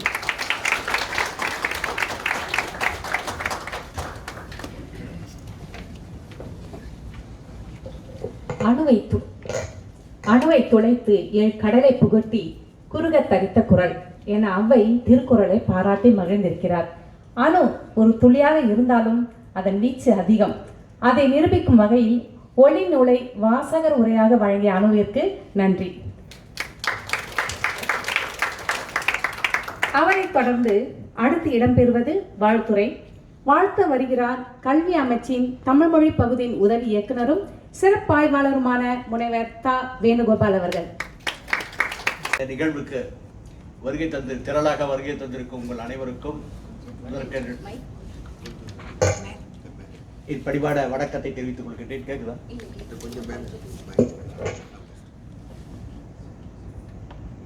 நூலாசிரியர் அருமை நண்பர் பொன் சுந்தரராசு அவர்கள் பலருக்கும் அறிமுகமானவர். அவருக்கு பின்னால் ஒரு பெரிய ரசிகர் கூட்டமே இருக்கு என்று சொன்னார்கள். நீண்டகால ஒரு ரசிகர் பட்டாளத்தை தன்னகத்தை வைத்துக் கொண்டிருக்கின்ற ஒரே மனிதர் இவராக தான் இருக்க முடியும். அவர் ஆசிரியராக பணியாற்றிய காலத்தில் ஓய்வு பெற்ற பிறகு இப்படி தொடர்ந்து எழுத்துப்பணியில் ஈடுபடுகின்ற காலத்திலும் அவரை சுற்றி ஒரு பெரிய நண்பர் குழாம், ஒரு ரசிகர் கூட்டம் எப்பொழுதுமே இருந்து கொண்டிருக்கும். அதற்கு அவருடைய அழகான பண்பியல்புகள் ஒரு நல்ல சான்று என்று சொல்லலாம். சென்ற வாரம் இதே சனிக்கிழமை கல்வி அமைச்சு தமிழ் துறையின் ஏற்பாட்டிலே கற்றல் வளர்ச்சி குழுவின் ஏற்பாட்டிலே நல்லாசிரியர் விருது நிகழ்ச்சி நடந்தேறியது. அதில் ஒரு முழக்க வரி நாம் ஒன்று உருவாக்கியிருந்தோம். அரும்பணி ஆற்றுவோம், அறிவொளி ஏற்றுவோம் என்று சொல்லியிருந்தோம். அதற்கு காரணம் தமிழாசிரியர்கள் நிறையவே செய்கின்றார்கள். நம்ம பள்ளிச்சூழலிலே மாணவர்களுக்கு உதவுவதுதான் ஆசிரியருடைய கடமை. அதிலே தமிழாசிரியர்கள் தனித்து நிற்கின்றார்கள். அதை வலியுறுத்துவது மாதிரியே அமைச்சரும் அந்த தமிழாசிரியருக்கு புகழாரம் சூட்டினார். நாம் எண்ணி பார்க்கையிலே இப்பொழுது இருக்கின்ற காலச்சூழலிலே தமிழாசிரியர்களுடைய கடமை இன்னும் அதிகமாக இருக்கின்றது. அதை தான் இந்த நாவலிலே ஐயா பொன் சுந்தரராசு விளக்கி இருக்கின்றார். இந்த நூலை பற்றி சொன்னபோது ஒரு சின்ன ஒரு திரைப்படத்தை பார்த்த ஒரு இது உங்களுக்கு ஏற்பட்டிருக்கும். அதனால திருப்பங்களோடு செய்திருக்கின்றார். ஆனால் அவர் நாம் ஒரு படைப்பை முன்வைக்கின்றோம் என்றால் அதை வாசகர்களை பண்படுத்த வேண்டும். இந்த நூல் அதை செய்யும் என்று நான் உறுதியாக நம்புகின்றேன். காரணம் என்றால் பொன் சுந்தரராசு போன்றவர் பல நாவல்களை அவர் படைத்திருக்கின்றார். அவருடைய அனுபவங்கள் அந்த படைப்பிலே வெளிப்படும். சுண்ணாம்பு அரிசி, அங்கே ஒரு ஆசிரியர் வருகின்றார். அவருடைய அனுபவமாக தான் அது வெளிப்பட்டிருக்கின்றது. இந்த நூலிலும் அவர் ஆசிரியரை மையப்படுத்தி தான் அந்த நாவல்கள் துறையை அறிவு அனுபவங்கள், வாழ்க்கை அனுபவங்கள் எழுத்தில் வெளிப்பட வேண்டும். அதை ஐயா பொன் சுந்தரராசு அவர்களுக்கு இயல்பாக வருகின்ற கலை. அவர் பேசும்போதே தன்னுடைய அனுபவங்களை சுவாரஸ்யமாக மற்றவர்களிடம் பகிர்ந்து கொள்வார். எப்பொழுதுமே சிங்கப்பூரிலே இந்த கல்வி அமைச்சு என்று குறிப்பிட்டதுனாலே இதை நான் சேர்த்து சொல்கின்றேன். இலக்கியத்திற்கு ஒரு இடம் இருக்கின்றது. மாணவர்களுடைய தமிழ் இலக்கியத்தை வளர்ப்பதற்கு எங்களுக்கு வாய்ப்பு தாய்மொழி பாடங்களின் வழியாக இப்பொழுது இது கொஞ்சம் துரிதப்படுத்துகின்றோம். அப்பொழுது அந்த இலக்கிய பாடத்திற்கு நூல்கள் தெரிவு செய்யும் போது இங்கே சீனத்துக்கு மலாய்க்கு சிக்கல் இருப்பதில்லை. அவர்களுக்கு இயல்பாகவே படைப்பாளர்கள் நூல் நிறையவர்கள். தமிழுக்கு எப்பொழுதுமே அது குறைவாக இருக்கும். காரணம் என்பது எழுதுவோர் எண்ணிக்கை மிக குறைவு. எழுதுவோரும் தமிழ்நாட்டு சூழலில் எழுதும்போது அது அவ்வளவு பொருத்தமாக நாம் தெரிவிருக்காரு. ஆனால் இது ஒரு பாதையை அமைத்து காட்டியிருக்கின்ற அறுவை நண்பர் பொன் சுந்தரராசு அவர்கள் 2-3 நாவல்களிலே சிங்கப்பூர் சூழலிலே உள்ள பிரச்சனைகள், எரியும் பிரச்சனைகளை மையப்படுத்தி நீங்கள் நாவலை உருவாக்கலாம் என்று காட்டியிருக்கின்றார். முதன்மை ஆசிரியர் என்ற அவர் நூல் வெளியீட்டு சமயத்திலே அவர் ஆசிரியராக பணியாற்றிய போது அவருக்கு ஏற்பட்ட அனுபவங்களை தத்துவமாக நமக்கு அந்த நூலில் விளக்கி சொல்லியிருந்தார். அது ஒவ்வொரு ஆசிரியருக்கும் அதை கடந்துதான் வர வேண்டும். தமிழாசிரியராக பணியாற்றுபவர்கள் நிறைய பிள்ளைகளை பார்க்கின்றோம். நம்ம கடந்து சென்ற பிள்ளைகள் அவர்களுக்கு எதிர்படுகின்ற இந்த மாதிரியான இடர்பாடுகளை தீர்ப்பதற்கு ஒரு ஆசிரியராக அவங்க எப்படி கை கொடுத்து வருகிறார்கள் என்பதை அவர்களுடைய அனுபவங்களாக பதிகின்றன. நிறைய இருக்கின்றது. திரு சாமிகண்ணன் அவர்களும் இதை பற்றி நிறைய சொல்லியிருக்கின்றார். ஆக அந்த தமிழாசிரியர்கள் தம் படைப்புகளை எழுத முன்வரும் என்று ஐயா திண்ணப்பன் அவர்களை ஐயா வந்து தலைமை உரையில் குறிப்பிட்டார்கள். நான் எங்கள் கல்வி அமைச்சு சார்பிலே எழுதுவதற்கு பொருள் கொடுக்கின்ற ஒரே அமைச்சு கல்வி அமைச்சு, அது தமிழ்துறை அதற்கு ஆதரவாக இருக்கின்றது. இந்த படைப்பும் அந்த வகையால் தான் உருவாகி இருக்கின்றது. எழுதுவதற்கு நாம் வந்து ஊக்கம் தருகின்றோம். தமிழாசிரியர் எழுதுவதற்கு நாங்கள் எதிர்பார்க்கின்றோம். எல்லா தமிழாசிரியர்கள் எழுத தொடங்கிவிட்டால் இயல்பாகவே அந்த மொழியின் வளர்ச்சிக்கு அது பேருதவியாக இருக்கும். குறிப்பாக நம்முடைய சூழலை விளக்கி எழுதும்போது மாணவர்களை பண்படுத்துகின்ற மிகப்பெரிய கடமை இப்பொழுது நம்மை எதிர்நோக்கி இருக்கின்றது. இந்த நாவலிலே அவர் கற்பனையாக அவர் வடித்த ஒன்றாக இருந்தாலும் இப்பொழுது சமுதாயம் ரொம்ப பிளவுபட்டிருக்கின்றது. ஆக இல்லங்களுக்கு அந்த ஆதரவு குழந்தைகளுக்கு கிடைக்கவில்லை என்றால் அந்த பொறுப்பை பள்ளிகள் ஏற்றுக்கொள்ள வேண்டிய ஒரு மிக கட்டாய நிலை இருக்கின்றது. நிறைய அமைப்புகளும் அதற்கு ஆதரவு தருகின்றன. இதற்கிடையிலே ஒரு பள்ளி சூழலிலே ஒரு தமிழாசிரியருடைய பங்கு மிக அளப்பரியது. அவர்கள் அதை மிகச்சிறப்பாக ஆற்றி கொண்டிருக்கின்றார்கள். அதை இந்த அனுபவங்களை எழுத்தாக வடிக்கும்போது மிகச்சிறந்த ஒரு படைப்பாக அது உருவெடுக்கின்றது. அதற்கு இந்த ஒளி என்ற நூல் வந்து மிகப்பெரிய சான்று. ஆக இந்த ஒளி மாணவரிடையே நல்லொளி வளர்க்கும், அறிவொளியை வளர்க்கும் என்று சொல்லி அவருடைய படைப்புக்கு வாழ்த்து சொல்லி விடைபெறுகின்றேன். நன்றி, வணக்கம். வாழ்த்துறை வழங்கிய ஐயா முனைவர் தா. வேணுகோபால் அவர்களுக்கு நன்றி. நிகழ்ச்சியில் அடுத்ததாக நன்றி உரையும் ஏற்புரையும் விழாவின் நாயகன் நூலாசிரியர் திரு பொன் சுந்தராசு ஐயா அவர்களை ஏற்புரையை வழங்க அழைக்கிறேன்.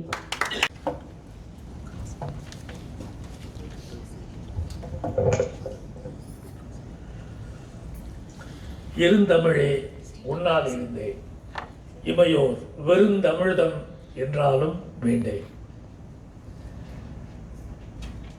எனது மதிப்பிற்கும் அன்புக்கும் பாராட்டுக்கும் என்றும் வழிகாட்டியாக இருக்கின்ற முனைவர் திண்ணப்பன் அவர்களே,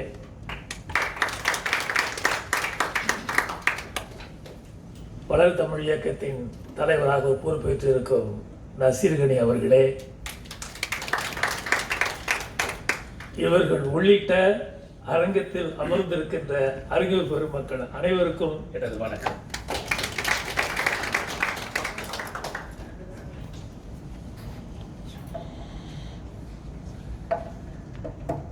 வரமாட்டேன், சரி பரவாயில்ல. அதாவது இந்த நிகழ்ச்சி நான் பார்க்கும்போது முனைவர் இருக்கிறார்கள், முனைவர் சலீம் இருக்கிறார்கள், எனக்கு மிகவும் பிடித்தமான சிங்கப்பூரின் தலை சிறந்த கவிஞர் இக்பால் இருக்கிறார்கள். இன்னும் பலரும் இலக்கியத்துறையில் இருக்கிறவர்கள் இருப்பதனால் இயல்பாகவே இந்த நிகழ்ச்சிக்கு ஒரு இலக்கிய அந்தஸ்து இருக்கிறது.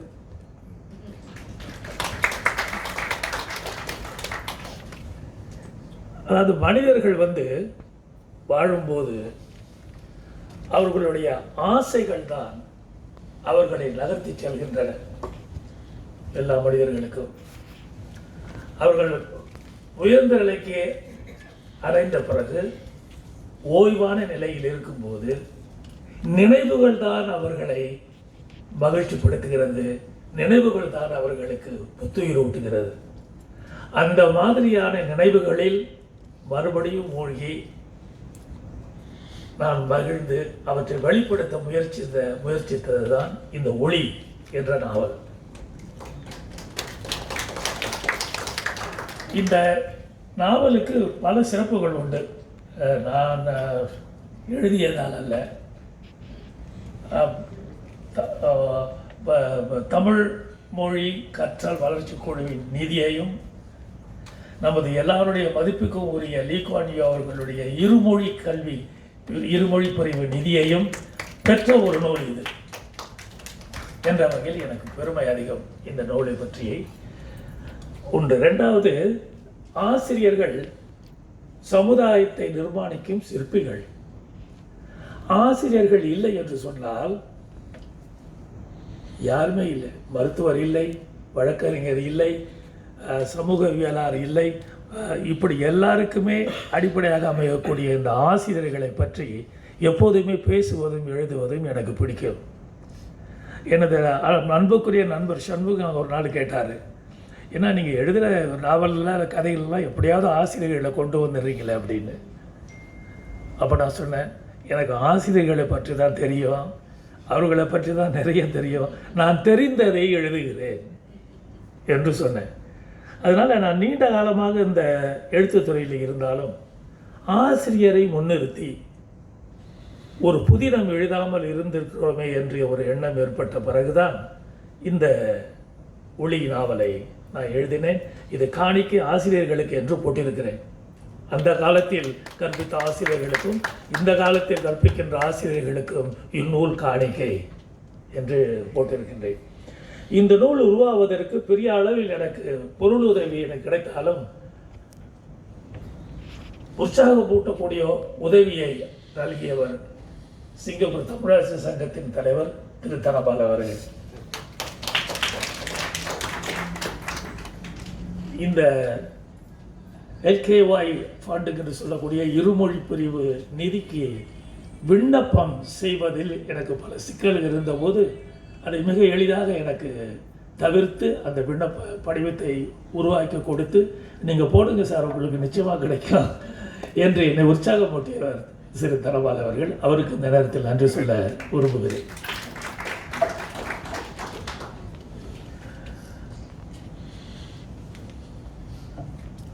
சரி, இப்பொழுது நன்றி எல்லாருக்கும் நன்றி சொல்லிட வேண்டியதுதான்.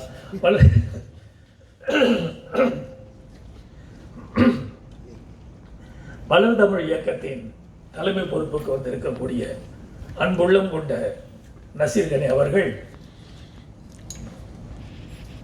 அவர்களுக்கு நம்முடைய ஆதரவும் நம்முடைய அன்பும் எப்போதும் உண்டு என்பதை தெரிவித்துக் கொள்கிறேன். இந்த நிகழ்ச்சிக்கு வந்து மிக அருமையாக சிறப்பு விருந்தினராக பங்கு கொண்ட அவருக்கும் தலைமை ஏற்று உரையாற்றிய முனைவர் தென்னப்பன் இருக்கிறார் என்றால் அவர்தான் தலைமை. வேறு யாரும் அந்த அரங்கத்தில் தலைமை ஏற்று செய்வதற்கு முன்வர மாட்டார்கள். அந்த அளவுக்கு இந்த தலைமை உரையை மிக அருமையாக அவர்கள் சொன்னார்கள். எப்போதுமே அவர்களுடைய உரை வந்து மிக பொருள் பொருந்ததாக இருக்கும். நான் எத்தனையோ தடவை டெலிஃபோன் போட்டு கூட ஒரு மாணவ நிலையில் இருந்து சொல்லி இருக்கிறேன். அந்த தலைமையுரை ஆற்றிய சிறப்பு படுத்திய ஐயா அவர்களுக்கும் மற்றும் இந்த நூலுக்கு நிதி உதவி வழங்கிய தமிழ் மொழி கற்றல் வளர்ச்சி குழுவுக்கும் அமரர் லீ குவான் யூ அவர்களுடைய இருமொழி பிரிவினருக்கும் மற்றும் இந்த நூல் சிறப்பாக வருவதற்கு பலருடைய ஒத்துழைப்பு இருந்திருக்கிறது. அதனால தான் அவர்களுக்கு எல்லாருக்கும் மேடையில் வந்து நூல் வாங்கக்கூடிய அளவுக்கு நான் ஏற்பாடு செய்யுமாறு திரு ஜோதியிடம் கேட்டுக்கொண்டேன்.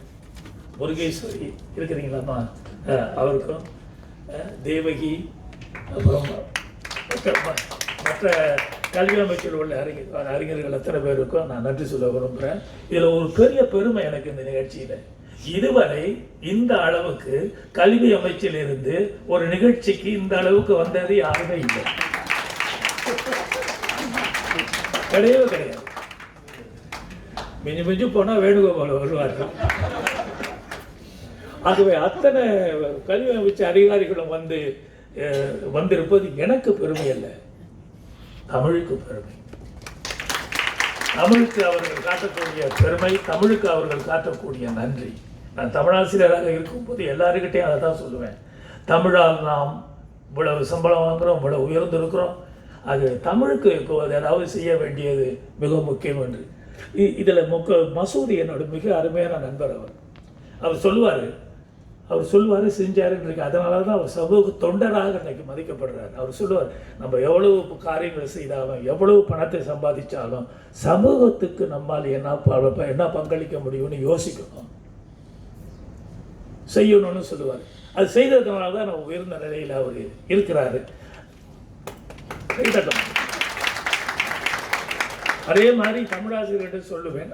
ஆனால் எல்லாரும் அந்த மாதிரி அவரை போல நேரத்தை செலவிட்டு செய்ய முடிவதில்லை. காரணம் எங்களுக்கு 90% மேலே தமிழாசிரியர்கள் வந்து பெண்களாக இருக்கிற காரணத்தினால பள்ளிக்கூடத்திலேயே நிறைய வேலைகள் பல வேலைகள் செய்து விட்டு வீட்டுக்கு வரும்போது சீன மொழி ஆசிரியர்கள் போல மலாய் மொழி ஆசிரியர்கள் போல ஓய்வெடுக்க முடியாது நம் தமிழ் ஆசிரியர்கள். வீட்டுக்கு வந்தாலும் வீட்டில் செய்ய வேண்டிய பணிகள் எல்லாம் அவர்களுக்கு இருக்கு.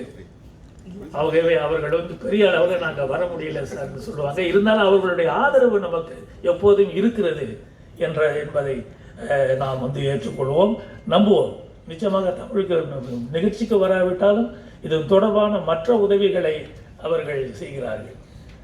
எனவே அவர்களுக்கும் என்னுடைய நன்றியை ரொம்ப ரொம்ப ரொம்ப மகிழ்ச்சியோடு தெரிவித்துக் கொள்கிறேன்.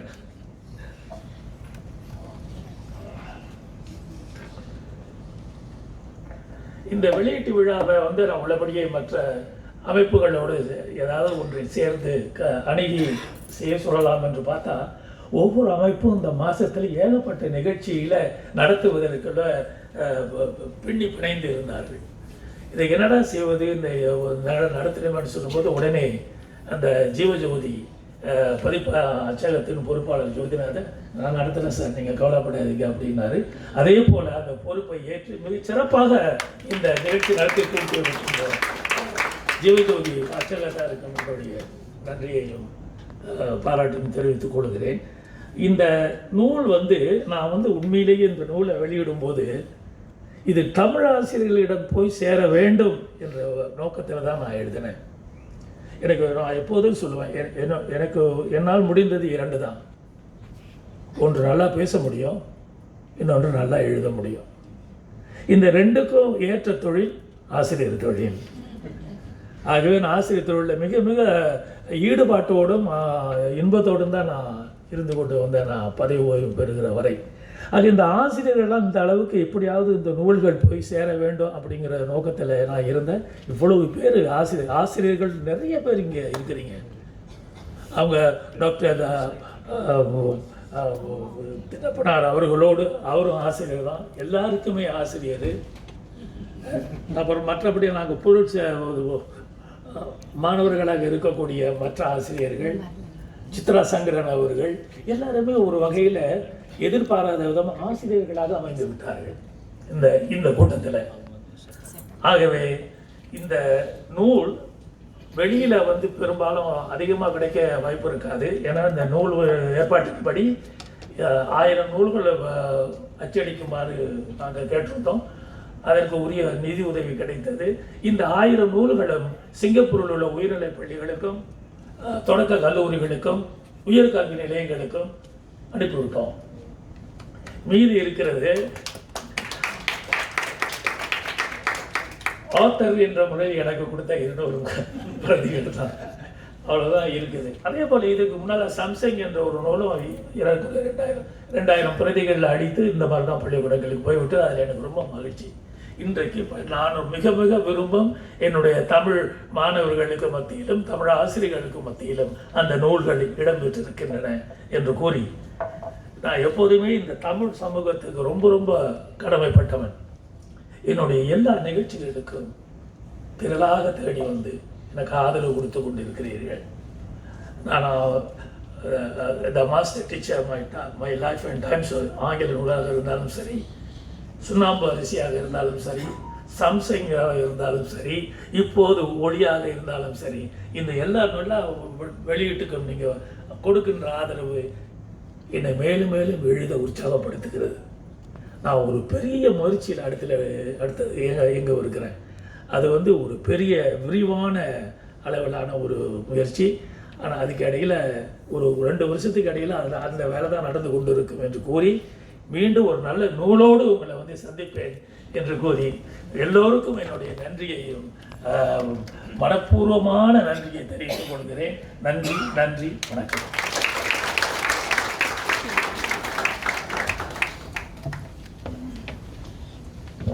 நன்றிங்க ஐயா. நூல் வெளியிட முடிந்தது. நம்ம நிறைவு பகுதிக்கு வந்துட்டோம். ஆனால் அதுக்கு முன்னாடி இந்த நூலை நான் புரட்டி பார்க்கும்பொழுது ஒரு 3 இடத்துல மட்டும் சில கருத்துகள் இருந்தது. அது கதையோடு இணைந்த கருத்து தான். அதை நான் இங்கே படிக்க விரும்புகிறேன். காரணம் என்னென்னா, இது வந்து ஒரு ஆலோசனையாக கூட நம்ம எடுத்துக்கலாம். அதற்காக தான் படிக்க விரும்புகிறேன். நான் பல்கலைக்கழகம் முடிக்கிற வரை தமிழை ஒரு பாடமாக படித்தேன். என் தொழில் உடலை காப்பாற்றினாலும் தமிழ் தான் என் உயிரை வாழ வைக்குது. என் மனதில் தோன்றதையெல்லாம் ஒரு புத்தகத்தில் எழுதி வச்சுருக்கேன். நம்ம செய்ய வேண்டியது இதுதான். நம்ம தினந்தோறும் பல அனுபவங்களை கடந்து வந்துக்கிட்டே இருக்கோம். அந்த அனுபவங்களை நம்ம எழுதி வச்சோம்னா அது எல்லாமே ஒரு புத்தகத்துக்கு சமம் தானே. நம்மளுடைய அனுபவங்கள் அடுத்தவங்களுக்கு வழிகாட்டியாக அமையும் இல்லையா? சரி, அடுத்து வேறொரு இடத்துல அவர் எழுதியிருக்காரு, நமது சமூகத்தில் உள்ள குறைபாடுகளை நம் மக்களிடம் பக்குவமாக எடுத்து சொல்ல திட்டமிடுங்கள். அதற்கு இளையர்களை பயன்படுத்தி கொள்ளுங்கள். அவர்கள் நடத்தும் நிகழ்ச்சிகளில் சமூகத்தின் அக்கறைக்குரிய பிரச்சனைகளை உள்ளடக்கிய அங்கங்கள் இடம்பெற ஏற்பாடு செய்வது பலனளிக்கும். அனுபவம் உடையவர்கள் இளையர்களுக்கு வழிகாட்டலாம். நமக்கு இப்போ அதுதான் உங்களுக்கு தெரியும், தமிழ்மொழி விழாவில் பெரும்பாலும் அப்படி தான் நடைபெற்று கொண்டிருக்கிறது. இளையர்களை முன்னிறுத்தி அனுபவம் மிக்கவர்கள் வழிகாட்டிகளாக அவர்களை வழிநடத்துகிறார்கள். இது என்றென்றும் தொடரணும். சமூகத்தில் மட்டும் இல்லை, வீட்டில், பள்ளியில், எல்லா இடத்துலையும் தொடரணும் அப்படின்னு சொல்லலாம். இறுதியாக ஒன்று எழுதியிருக்காரு, அதாவது அட்டை பக்கத்தில் எழுதியிருக்காரு, உங்கள் பிள்ளைகளுக்கு நிச்சயமாக உதவி தேவைப்படுகிறது. நாங்கள் போட்டிருக்கும் திட்டத்தை பற்றி இனியா சொல்லி இருப்பார் என்று நினைக்கிறேன். இது ஒரு நல்ல திட்டம். உங்கள் பிள்ளைகளை தத்து எடுத்து கவனித்து அவர்களை முன்னேற்றுவதற்கு இனியா முன் வந்திருக்கிறார். இந்த திட்டத்தை பற்றி சொன்னவுடன் நான் இணக்கம் தெரிவித்து விட்டேன். பள்ளி மாணவர் நலனை முன்னிட்டு மேற்கொள்ளப்படும் எந்த திட்டத்திற்கும் என்னுடைய முழுமையான ஆதரவு உண்டு. ஏனென்றால் பிள்ளைகள் தான் நமது அரிய செல்வங்கள். நம் நாட்டில் வேறு இயற்கை வளங்கள் இல்லை. அறிவுடைய மக்கள் தான் நமது வளம். நான் சொல்வது சரிதானே அப்படின்னு எழுதியிருக்காரு. ஸோ அறிவுடைய மக்கள் தான் நம்முடைய வளம். அந்த அறிவுடைய மக்களை உருவாக்குவதில் நம் அனைவருக்கும், ஆசிரியர்களுக்கு மட்டுமில்லை, நம் அனைவருக்கும் பங்கு உண்டு என்று கூறுகிறேன். கூறி விடைபெறுவதற்கு முன்பாக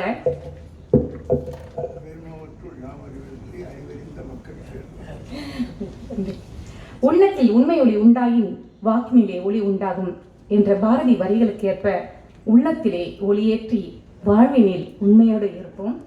இந்த அளவில் ஒளி நூலில் வெளியீட்டு விழா நிறைவேறுகிறது. நூலை இங்கு வாங்கிக் கொள்ளலாம். வெளியீட்டு விழா சிறப்பு விலையாக நூலிற்கு 15 வெள்ளி வழங்க, அதாவது இன்றைக்கு வெளியீட்டு சிறப்பாக 11 வெள்ளிக்கு நூல் விற்கப்படுகிறது. அத்துடன் சாம்சங் நூலும் விற்பனைக்குள்ளது. அதனுடைய விலை 10 வெள்ளின்னு ஐயா சொல்லியிருக்காங்க. மாணவர்களுக்கு, இங்கே யாராவது மாணவர்கள் வந்திருந்தீங்கன்னா உங்களுக்கு அந்த நூல்கள் இலவசமாக வழங்கப்படும். நூலை வாங்கி கொண்டு நான் தொடக்கத்தில் கூறியதுபடி மறவாமல் தேநீர் உபசரிப்பில் கலந்து கொள்ளுங்கள். வந்திருந்து சிறப்பு செய்த உங்கள் அத்தனை பேருக்கும் நன்றி கூறி விடைபெறுகிறேன். நான் கங்கா.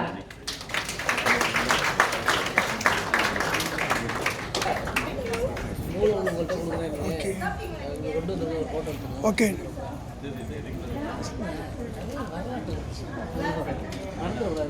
சுந்தர் ராஜா அவர்கள் ரசிகர்களுக்கு கையெழுத்து போட்டு கொடுக்கிறார். Okay, budget item.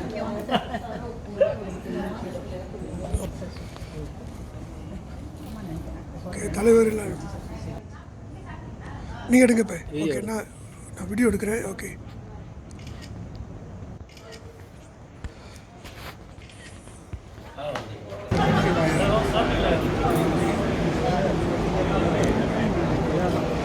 வணக்கம் நைனா முகமது அவர்களே, மக்தும் அவர்களே, வாங்க நிகழ்ச்சிக்கு. அதுக்கு மேலே பேச முடியாது. விஸ்வலிங்கம்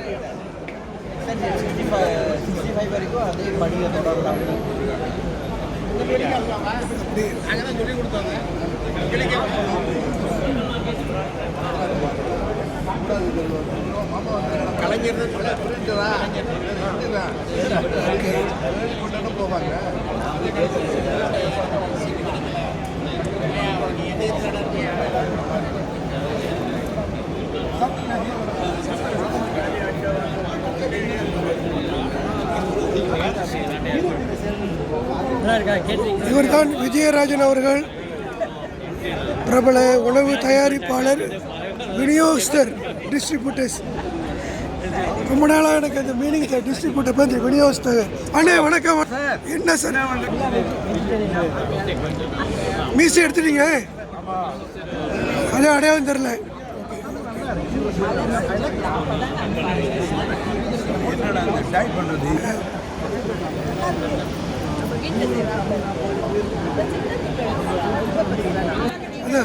வாங்க வணக்கம். உங்களை பார்க்கல. ஓகே வணக்கம். வணக்கம். உங்களை எடுப்போம்.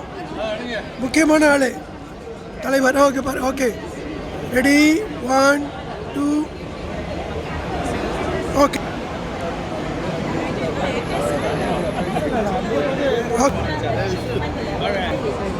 ஓகே எடுத்தாச்சு.